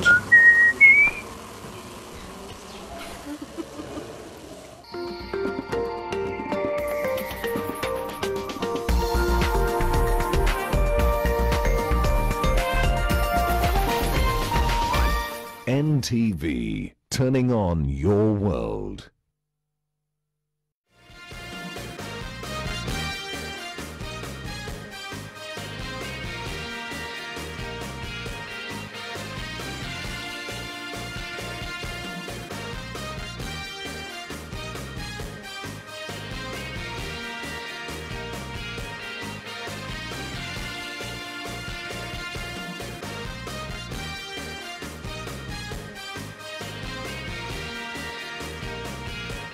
All right, welcome to AM Live. And the question on the table is which way forward now that we have a divided IEBC. We have elections that have not been held in various counties for some elective posts and in various constituencies as well as wards. As I leave Professor Omenya to interrogate those numbers, he's the architect in the room, so he's better versed with numbers. Professor Sihanya, I'm coming to you. Yeah, we have Kiberia on the line from Kilifi. We also have Samuel on the line from Nyeri. And Kiberia, please. Nakwamba vile IEBC liomba wa Kenya, please let us exercise patience. We are going to hear from you. Your voice will be heard this morning. But perhaps, Professor Sihanya, you can finish up your point. Yeah, so I'm glad that people are raising important issues about transparency, etc., and I was focusing on this issue of 4 commissioners, and they have told us things were not that good. And by the issues they raised, which are 4, some of them, you should read them backwards to show that there is a problem backwards, not just on that last day. Because if you cannot tell us the percentage, you tell us that somebody has passed the threshold, 50% plus 1, but you have not told us and that they have gotten 50% but of what? 50% plus 50.4 something. Right. Of what? I'm seeing here total valid votes cast 14,213,137. And that number kept mutating. So the issue of transparency is therefore debunked.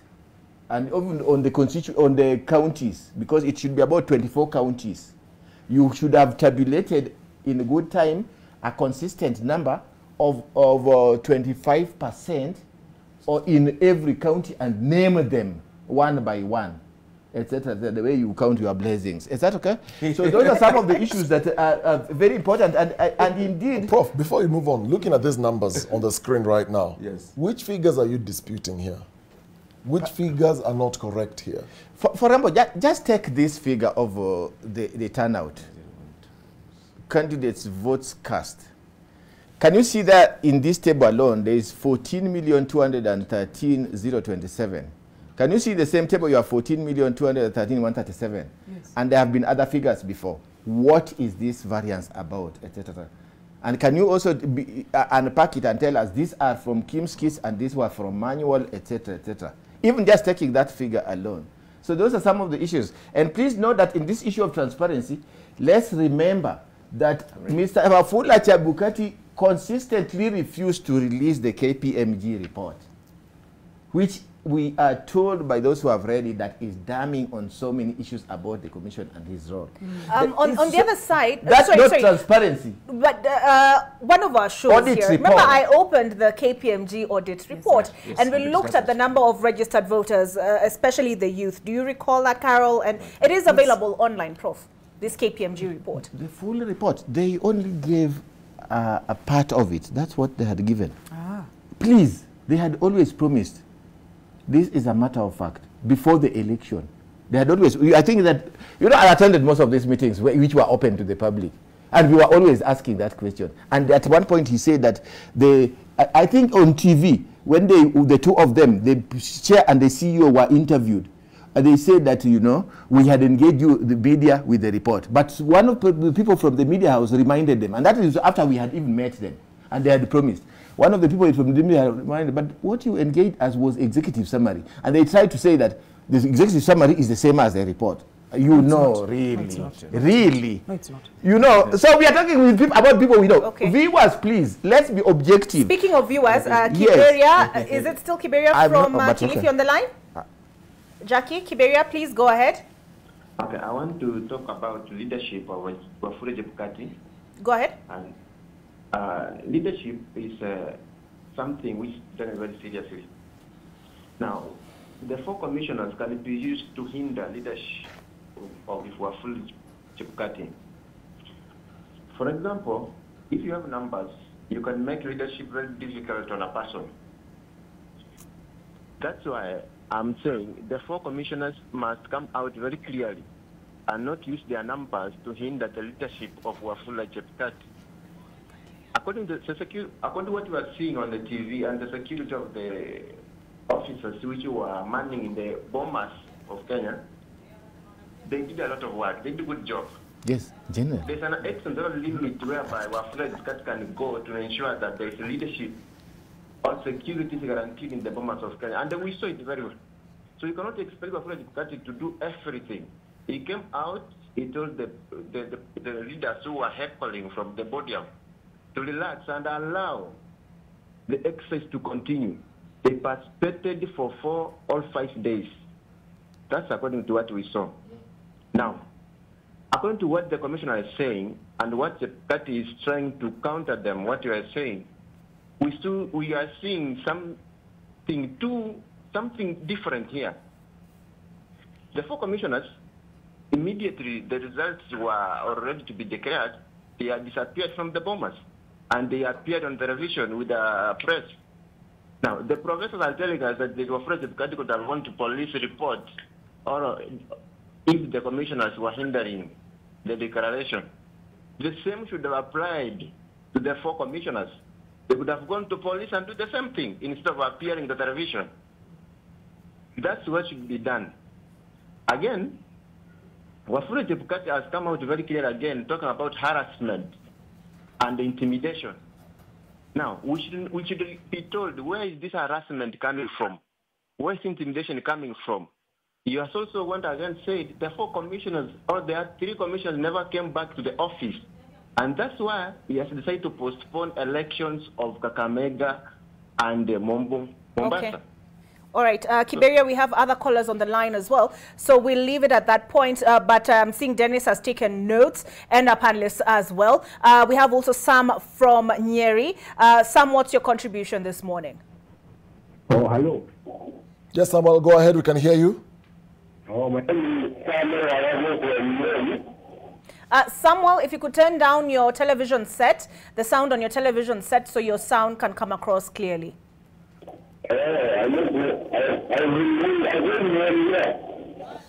All right, I think we can't quite clearly hear Samuel. Kiberia raises some, as a viewer, some issues that partly we've discussed. But on the question, and I'll start with his last, 2 points. Chebukati is talking about harassment. We covered that. Where is this coming from, and so on and so forth. But he says, I recall, I don't know whether it's you, Professor Sianyo, was saying, I think it's you. You said Chebukati should have actually gone to the police or report this, that the 4 commissioners are forcing him to moderate the results so that they force a runoff. He should have gone, but he equally says that the same should have been applied to the 4 commissioners. Instead of going to give a press briefing around the same time Chebukati is announcing the result, they should have also gone to the police and reported that Chebukati is forcing results that are not that are opaque in nature, as they said. So so that I also conclude with the 3 that I was to deal with. I've dealt with the issue of transparency, and we are clear there's evidence that there's no transparency on fundamental issues and accountability. Number 2 was the question of issues of corroboration, which is related to what you have just posed, and I'll also attach that to security. Or maybe let me deal with security first, and then, because that is the main question you have posed to me, I end with it. So security, I agree with Mr. Kiberia, but that's the point I wanted to make. It's been on my notes for some time here. That, please, viewers, let's agree. The police, the security agencies did an excellent job this time. You think so? At Bomas. There is only that last challenge which we have already discussed of the last day. But generally speaking, and I'm speaking as somebody who was in this process from at Bomas throughout. Throughout means day and night, 24/7. So I'm not just hearing. And I'm also comparing to 07, I was an observer at KICC, and I slept there for 3 days, because if you left, the security would not allow you to come in unless you are affiliated to. So what did you do? 07, 2030, they did a good job. And generally, the security problems we had at Bomas for most of the days were not from security, but were from IEBC. So viewers, when we talk about incompetence and bias from Mr. Chebukati and lack of communication, get us seriously. So these are some of the things we want. You would be blocked. Even agents. You know, sometimes it's only media that were being allowed and some. And why? It was, they were telling us it was instructions or lack of instructions from IEBC, not from security, unlike in the past. So in this case, we have also to tell the truth. I think generally we have a negative attitude towards security, which can also bias us. But I want to say that they were very friendly by the inside there, and they were taking instructions from IEBC and especially Mr. Chebukati. So Mr. Chebukati is not being candid. Those officers were generally waiting for him to communicate, etc., etc. No, but Professor Sianya, the structure of how the reporting lines for the police work is totally different.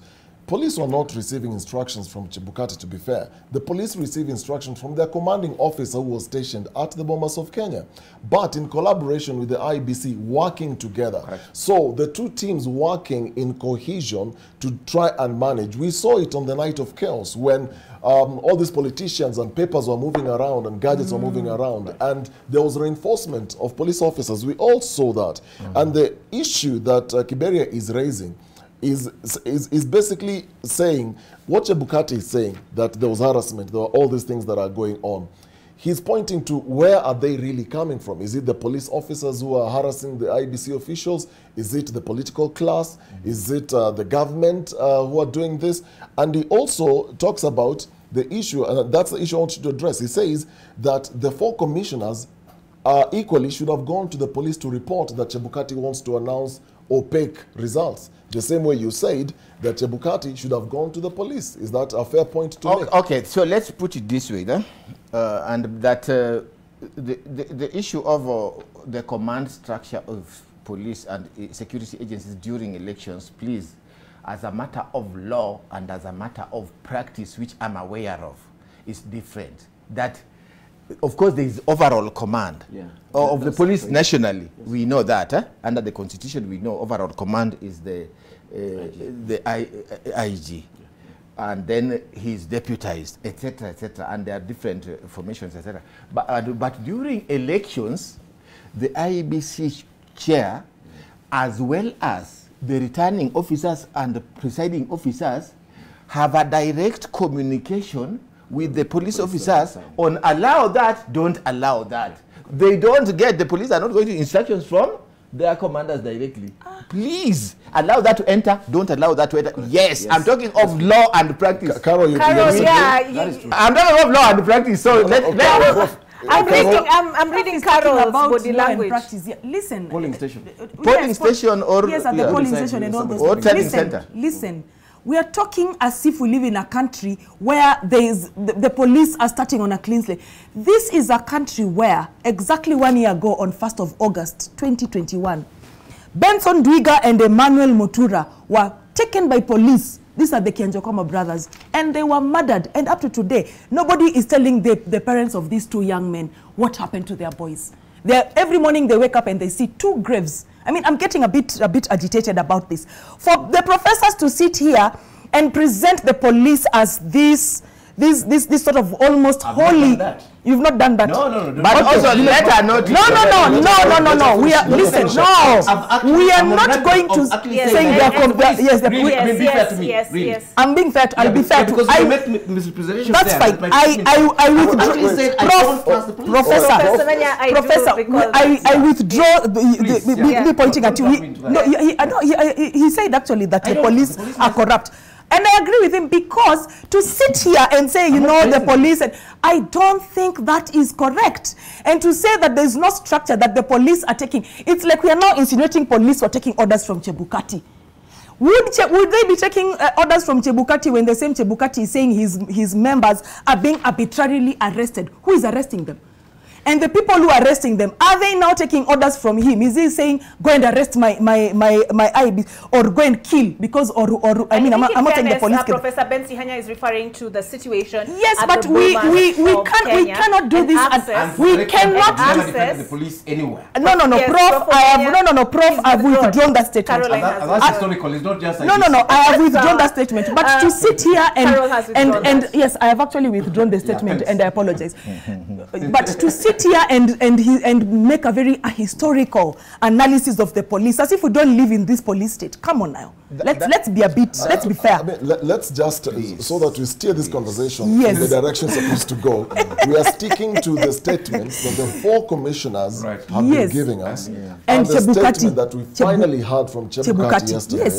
That includes the figures that we've actually tried to interrogate, because what is in dispute is the 0.01 the 4 commissioners were alluding to, the opaque nature of the last phase. Okay, let's perform weigh in on those numbers. Look at those numbers on the screen. This is what Chebukati presented yesterday. Yes. Mr. Kerry, there's a serious issue about the police issue attributed to me that needs to be clarified. Yes, please. I was talking about this about process. What was I the only process? withdrew from Yes. I only withdrew him. Let's go to the numbers. All right, let's look at the numbers. We'll come back. And now I can make my own statement around the police. That if I was in their shoes, would I have gone to the police? Prof, let's not talk about police. Let's go to the numbers.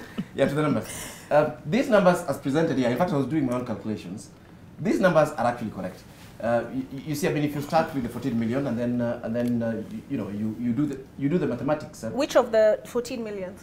The 137. Well, I mean, the total votes cast here. Okay, all right. 14 million. So if you do that, I mean, if you do the actual manual calculation, you end up with these percentages on the last end. That is 100.01%. And then of course, you ask yourself that really, I mean, why do you need to round them? So these numbers are actually correct.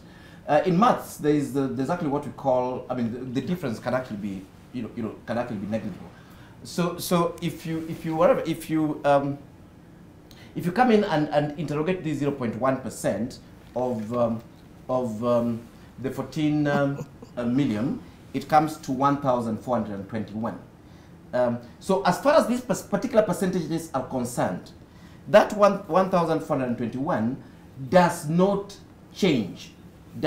actually change the overall result, does not affect the winner, and does not, So this is okay. We round off in mathematics. The second issue that I want to talk about in percentages is that people are assuming that this 0.1% would actually attain in a situation where the numbers were different here. That is not true. If the candidates, for example, shared this 14 million, that 0.1 would actually almost disappear actually. So the closer you get to parity between the two candidates, the smaller this number actually becomes. So by the time you're hitting 50-50, without Mwaure and Wajakoya's numbers, in fact, you'll get to what the Constitution actually anticipated, that the +1 then becomes the issue. This is my point, that on the basis of the results as they are, and 0.1 then becomes a percentage. In maths, we say that is negligible. You can actually, round it off, which is actually what they've actually done. If the numbers were different, these percentages would be different. And that's why we're asking the Cherera people that do they mean 0.1%? If it's 0.1% as presented in this particular chart, then that number is negligible and cannot change the outcome of the election. These particular numbers as they are. But if Cherera... If we go with the numbers that they said, if Cherera... Let's not assume it's 0.1. Yes. Chebukati says the alleged 0.01 yes. % increase in the presidential election results raised by the 4 commissioners, namely Juliana, and mentions the other 4 commissioners. Chebukati says it is false and misleading. Yes. So we're looking at the 0.01. It's what Prof is talking about. That's exactly what I'm talking about. That's exactly what Which is what is on this table. Yes. We are saying what is on this table really does not affect the result in any way, because the 0.01% is equal to 1,421, and even if you got that 0.01, which I think is ridiculous, and give it to one of the candidates, the result will remain the same. Okay. Exactly the same. But all I was saying was that if the commissioners have another number, apart from 0.01, they told us some other number. If that number has a basis, then these percentages would actually change. That's the point I'm actually making. All right. But as far as the mass is concerned, what is here is correct, and the way it has been rounded off is correct, and this is assuming that Cherera meant 0.01%. If she meant something else, let them go to the public or to the police. All right. Let's to the police. Let's hear from yes, Prof, I'll come to you. Let's hear from Brian in Vihiga. Brian, go ahead. What's your contribution this morning? Did we lose him? It looks like we've lost Brian there. I think he will be calling back. So we are calling you back, Brian. So yes. Shikasim. Dennis, can go ahead. So, Carol, to the point of the numbers. Yes. I know Prof, he's the math guy. He's the one who looks at the numbers. So Prof is not disputing the numbers that Chebukati presented to us. As presented, that's right. To counter the narrative that the 4 commissioners were raising, that they don't agree to the opaque nature of this last phase, which is obviously the number in dispute is the 0.01, the issue of numbers. So looking at how this is playing out, because we earlier saw IEBC with the DCI publicly again contradicting each other, saying one thing and the other. Now we are looking at the commission that is clearly divided, so are the panelists here. So, so looking at this division from IEBC, and everyone who's analyzing these figures, the people are divided depending on how you look at the numbers. Right. So looking at Chebukati releasing this finally and saying this is what came from the portal, this is how we arrived at this figure, this is how we ended up with this result. If these things are playing out in the public, we're not sure whether we expect something else again today. Yes. What does this speak then of these institutions as we try to calm the nerves? What does this speak of these institutions who have the duty to take responsibility and look at these numbers, interrogate these numbers, come up with a final result, announce it to Kenyans? Because the whole entire process was peaceful and everything was okay until the drama that unfolded at 3 p.m. on that day. Yes. Before I answer that, I want to say we are divided on points of argument as intellectuals, I want to believe.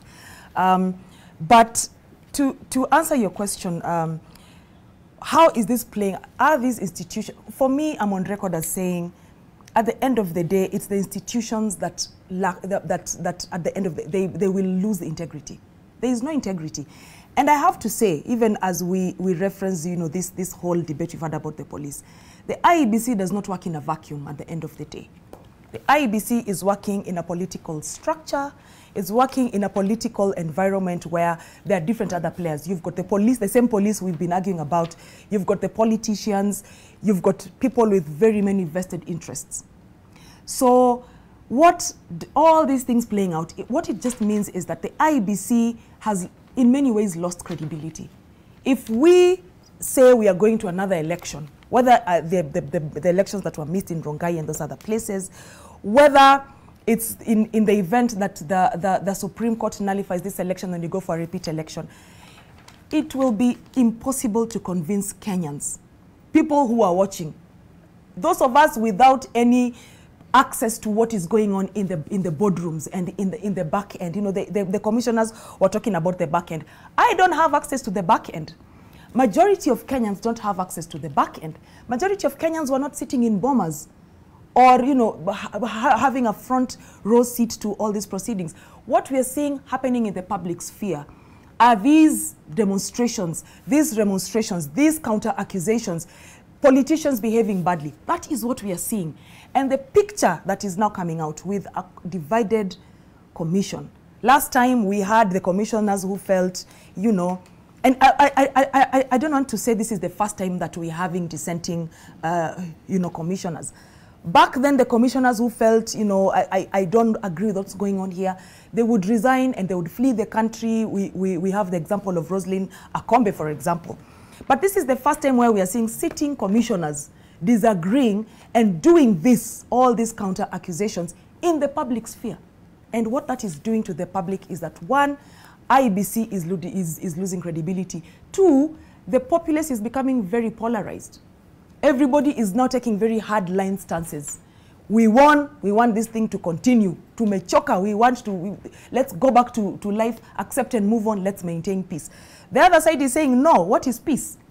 If peace is that I went to vote and my vote was compromised, my vote was not counted. For example, these numbers, if this 142, and we discussed this yesterday, if this 142,000 has any validity, and we said the court will pronounce itself on that, and then you come back and say there is a possibility that another 140,000 votes were not counted in favor, say, of Azimio, that comes to about 300,000. If we say the 140 here and another 140, 150 somewhere, that comes to close to 300,000. If these 300,000 votes, they sound few, but they have the potential, or had they been counted to the end, or had things been done a little bit better, if this last phase was not opaque, as the 4 commissioners were claiming yesterday. Because remember, we said it was not just about the 0.1%, it was about the 4 issues that they raised. And I remember I'm on record of having said we need to look at the validity of the 4 points they raised. Then it means there is a stray 300,000 votes somewhere that could have actually given a different result, which I think is what Prof you was saying, that we cannot play around with these numbers just loosely. This is because the election was so close. There is a possibility again, that there's some numbers somewhere that someone was fiddling with that could have changed the outcome of the election. That means that we cannot take the IEBC as a whole. Forget about the divisions that we have got, Chebukati and maybe 2 others, and these other 4. It means that the institution as a whole cannot be trusted. It cannot be trusted, especially because we see this infighting and squabbling that is now coming up, and with very serious accusations saying one person was imposing an election result on us, and this person is saying the other side were trying to ask me to moderate these things to change the outcome of the election. IEBC is losing credibility. We cannot trust them to deliver another election until all these issues are addressed. And then the question then becomes, when will these issues be addressed and how will they be addressed? Do we burn the whole thing to the ground and start afresh? What do we do as a country to make sure we have a credible institution that can deliver a credible, free, fair, transparent election? I think the question that you raised there, Caroline, is perhaps, Prof. Sihanya, do we need to relook at the recruitment process? Absolutely, thank you. We absolutely need to, and I agree with those comments. I think also Professor Menya had commented on that. We need to really review our recruitment process. How did we get here? I remember that we had a crisis in 2007, and it was about recruitment, because they had been recruited on one single track, political track, rather than being inclusive in terms of shades of political opinion and ethnic and regional diversity. And we got a problem there, and both CPEV and Commission of Inquiry into Post-Election Violence, CPEV, the Waki report, as well as the Kriegel report on elections, really made comments on that. And then let's just focus on this commission, especially the commissioners, and particularly Mr. Chebukati and the 3 earlier ones. The 3. So what then was done was that that was 20. It was also towards the election. It was just they had less than a year. Was it 2016, December? That period, December January period, that when they were recruited. And I remember I even wrote something about it and commented on it. How did we get to Mr. Chebukati, who is actually the leader of the commission and the chair? there were interviews, and the interviews showed that in terms of the 3 key parameters of qualifications, he was actually one of the last.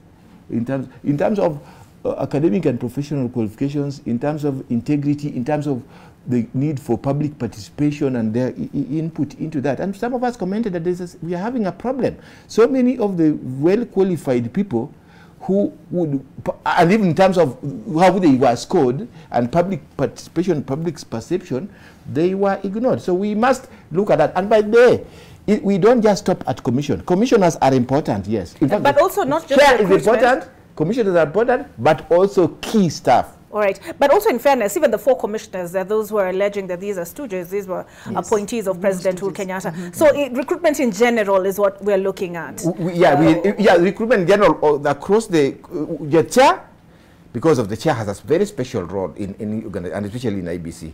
The commissioners, yes, generally, yes, that's true. Do you know how that, and then of course, we have not been discussing enough the role of the officers. Yes, the permanent, there's a permanent staff cadres there who are also very important, and some of whom are also equally biased. And you know, there are some things which commissioner cannot do. For example, the issues of like procurement, as any of us who have worked in a board or a commission and knows, let's just be clear that Prof. Sihanya, in your estimation, who are biased in your estimation, in your experience? And with evidence. Yes. Without specifying given names and stuff like that. Even the way they were interpreting things and applying things, both when you met them with the staff and when you media met them, the CEO and the chair, you saw how they were answering the questions, in hiding a lot, not taking responsibility. Chebukati and the CEO refused to take responsibility for the procurement on the ballot papers. They were saying in terms of the integrity of these people and their record. When you are at Bomas, the way they were not either not taking this or being biased. So there are so many issues but there is also another kind of staff which are temporary staff. So we must look at the question of chair. We must look at the question of commissioners, generally. We must look at the question of secretaries and staff, including and especially the CEO and staff. We must look at what they call temporary staff. These are the ones who then they they work many times in constituencies, etc. And then some of them, most of them are recruited as ROs, returning officers, and presiding officers. But because I am on the floor and this issue was arose quite a lot, I need to be understood very clearly. I don't like personal attacks, and I don't do it. It's called, you know, and I won't do it. But the issue I was saying was this. In terms of process and authority of police officers during elections, you know, we can be entitled to our opinions, but I think it must be an informed opinion. But we are not entitled to our facts or our law. The law is standard for all of us. The law and fact evidence is that when police are in elections, and let me focus on Bomas, the 5 or so days. That's what I was focusing on. And I was focusing on that. And I was comparing to other elections. I was not talking about police generally, please. The way the police generally conducted themselves was reasonably okay. Of course, there can be problems about the last day, that violence day. And I'm not arguing with that. But if I compare and the way we were coming in and out, because I was talking about the way of our movement and how they were securing the place. Yes. The place was generally secured. Is that okay? That's what I was making. And I was also saying, making the statement that they were getting directions on who may enter, because sometimes even us, we had problems. Is that okay? At the gates, there are so many gates there. Main gate and then the doors. Sometimes we would have a problem and some of them would tell you, we have been told that you can't enter. We have been told only this can be entered. And we have been told by who? IEBC commissioners. So I hope we have resolved that. And there was a debate about corroboration. Please, corroboration is an issue, a technical term in evidence and con law. Corroboration means a positive statement supporting. Silence is not corroboration. All right. Unless I had somebody's phone go off, so it is also time for us to bring it to a close before we leave. Lubebe comes in. Carol, quickly. I just want to address just one thing. In terms of the relationship between the IEBC and the police, which is where I was coming in and saying, we should not approach this from a historical perspective. In the event where you have a police officer and a returning officer having, because there was this collaboration between, collaboration between the police and the IEBC in terms of returning officers. I wonder, and that's why I said we have to look at the history of police in this country. I wonder who was giving who orders. Let's just start from there and just leave that question hanging. Okay. Who was giving who orders? Yes, you might have had the higher IEBC officials calling a policeman or an OCS, whatever, saying, don't allow these people to come in. That one is completely valid. We saw that people being, even the police saying, we are going to kick you out. Most likely by the orders either of the higher ups or the higher ups within the IEBC. That one is fine. But we have to cascade that down to the returning officer level, to the constituency level. I wonder then, knowing the nature of our police, we live in this country, which, as Prof was saying, we live in this country, who was giving who orders and what that therefore means within, to look at the larger picture. I'll just leave it at that. Professor Manya? I wanted to just, I'm not wading into that. I wanted to complete my mathematical. Okay, let me finish the police. Okay, just 1 second. Yes, this only 1 second. And I wanted to explain the 50+1, and I wanted to do that mathematically, because Kenyans don't understand these things. Supposing Wajakoya and Mwaure were not in this election, and then we ended up with this particular situation where Ruto and Raila shared the votes in this manner, 7,106,569. The other candidate got 7,106 votes, 588, totaling to that 14 million. Their percentages would be something like this, 50.0000004. The lower candidate would be 49.9999996.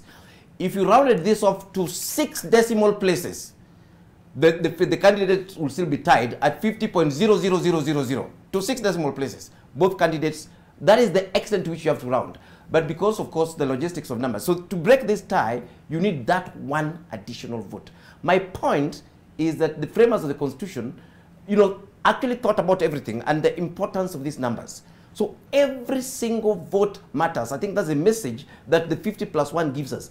In case of a tie, you can see, you round off the thing to 6 decimal points and the guys are still tied. So you need one whole vote number from somewhere else to break the tie. Okay. That was my point. All right, and Dennis, just so that you know, Prof. Omenya went to Alliance. Like Julian, for the record. There was a top student there. Like Julian Zamboko. Very quickly, Professor. Yeah, I think that this issue of police, the issue of police has been very, and security is very important. And yes. I agree with you, we must look at it in a historical trajectory. And just 1 point or 1.5 is that there is the issue of Mr. Chebukati is talking about intimidation, harassment, etc. It would be good to know whether he is reported this formally or who is harassing who, because he just talks generally, by the way. That has to be. So, and lastly on that, I am very passionate about security issues. And in fact, on this issue, we know that we have had problems on security, and even related to elections. For example, 2007 was a classic case of security in elections. And I've written a book chapter on that. So I'm very conscious of that. In fact, I've even done the Willie Kimani case, which we went to court for 6 years. And I know for 6 years. Yes. And I am aware, I'm very conscious of how the police relate to us, to the people generally, etc. But I was just limiting it to the issue of during, and not generally elections. I was talking about Bomas, the 5 days. Full stop. I think you explained that point. Yeah, thank you. You explained that point very well. Thank you so much. And this was not an attack on the police or the IEBC, but just an interrogation of the processes. They say hindsight is 20/20. Yes. Absolutely. Absolutely. Yeah, That's and, it. Yes. And just to finish off, there's a tweet here from Anthony who says, watching him live from Kirinyaga, I think all the 7 commissioners should come out and tell Kenyans what's up. This is not a matter of 4 commissioners or a matter of Chebukati alone. And I think what, Carol, you're saying is the whole integrity of the IEBC as a commission, separate from the issue of individuals. Yeah. That's where we live it. We agree. Do you know the news tag has been reading the legislative agenda? I think this was more, because that was what the initial plan was. This was more this was more about a fractured IEBC is, I think, what the tag should have been. Do we promise Kenyans that tomorrow we'll look at the legislative agenda? There was this This is the story we're basing that on. Ruto and Raila in battle for the National Assembly leadership. And if I turn the page, coalitions plot for speaker posts. We saw yesterday William Ruto met his elected leaders from the Kenya Kwanza side. We had some independence stated allegiances. And we also saw at the KICC, Kenyatta International Convention Center, Azimio, Raila Odinga, Kalonzo Musyoka, Martha Karua also met up with their elected leaders. So we'll look at the legislative agenda tomorrow. I promise, as I said, Winnie Lubembe is in the building and she is looking at back to school.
The Nation e-paper has an exciting new platform that is easy to navigate, gives a premium reading experience, you have access to past editions, and so much more. Scan the QR for a free edition today. Enjoy the truth, anywhere, anytime. They say that the aim of a constitutional democracy is to safeguard the rights of the minority while avoiding the tyranny of the majority. Flag bearer wetu. And that in politics, nothing happens by accident.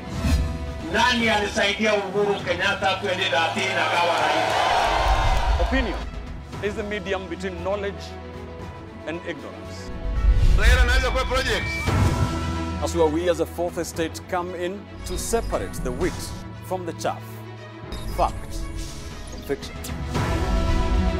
Dissecting for you the biggest political and governance issues in the Republic in the way only we can. Keeping tabs on the pulse of the nation. Front and Center, Thursday nights on NTV. You're not on the guest list, so leave.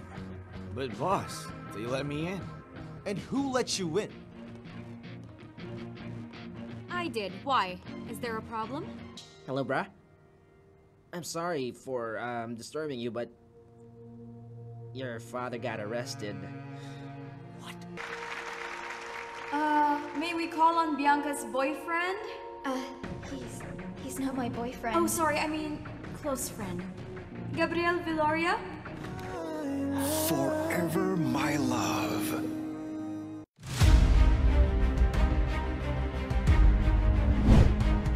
Oya, niaje wazee watu wangu wa power, DJ mwapa hivi kama kawaida, you know how we do it kwenye radio yako 96.3 Nation FM, where good music lives.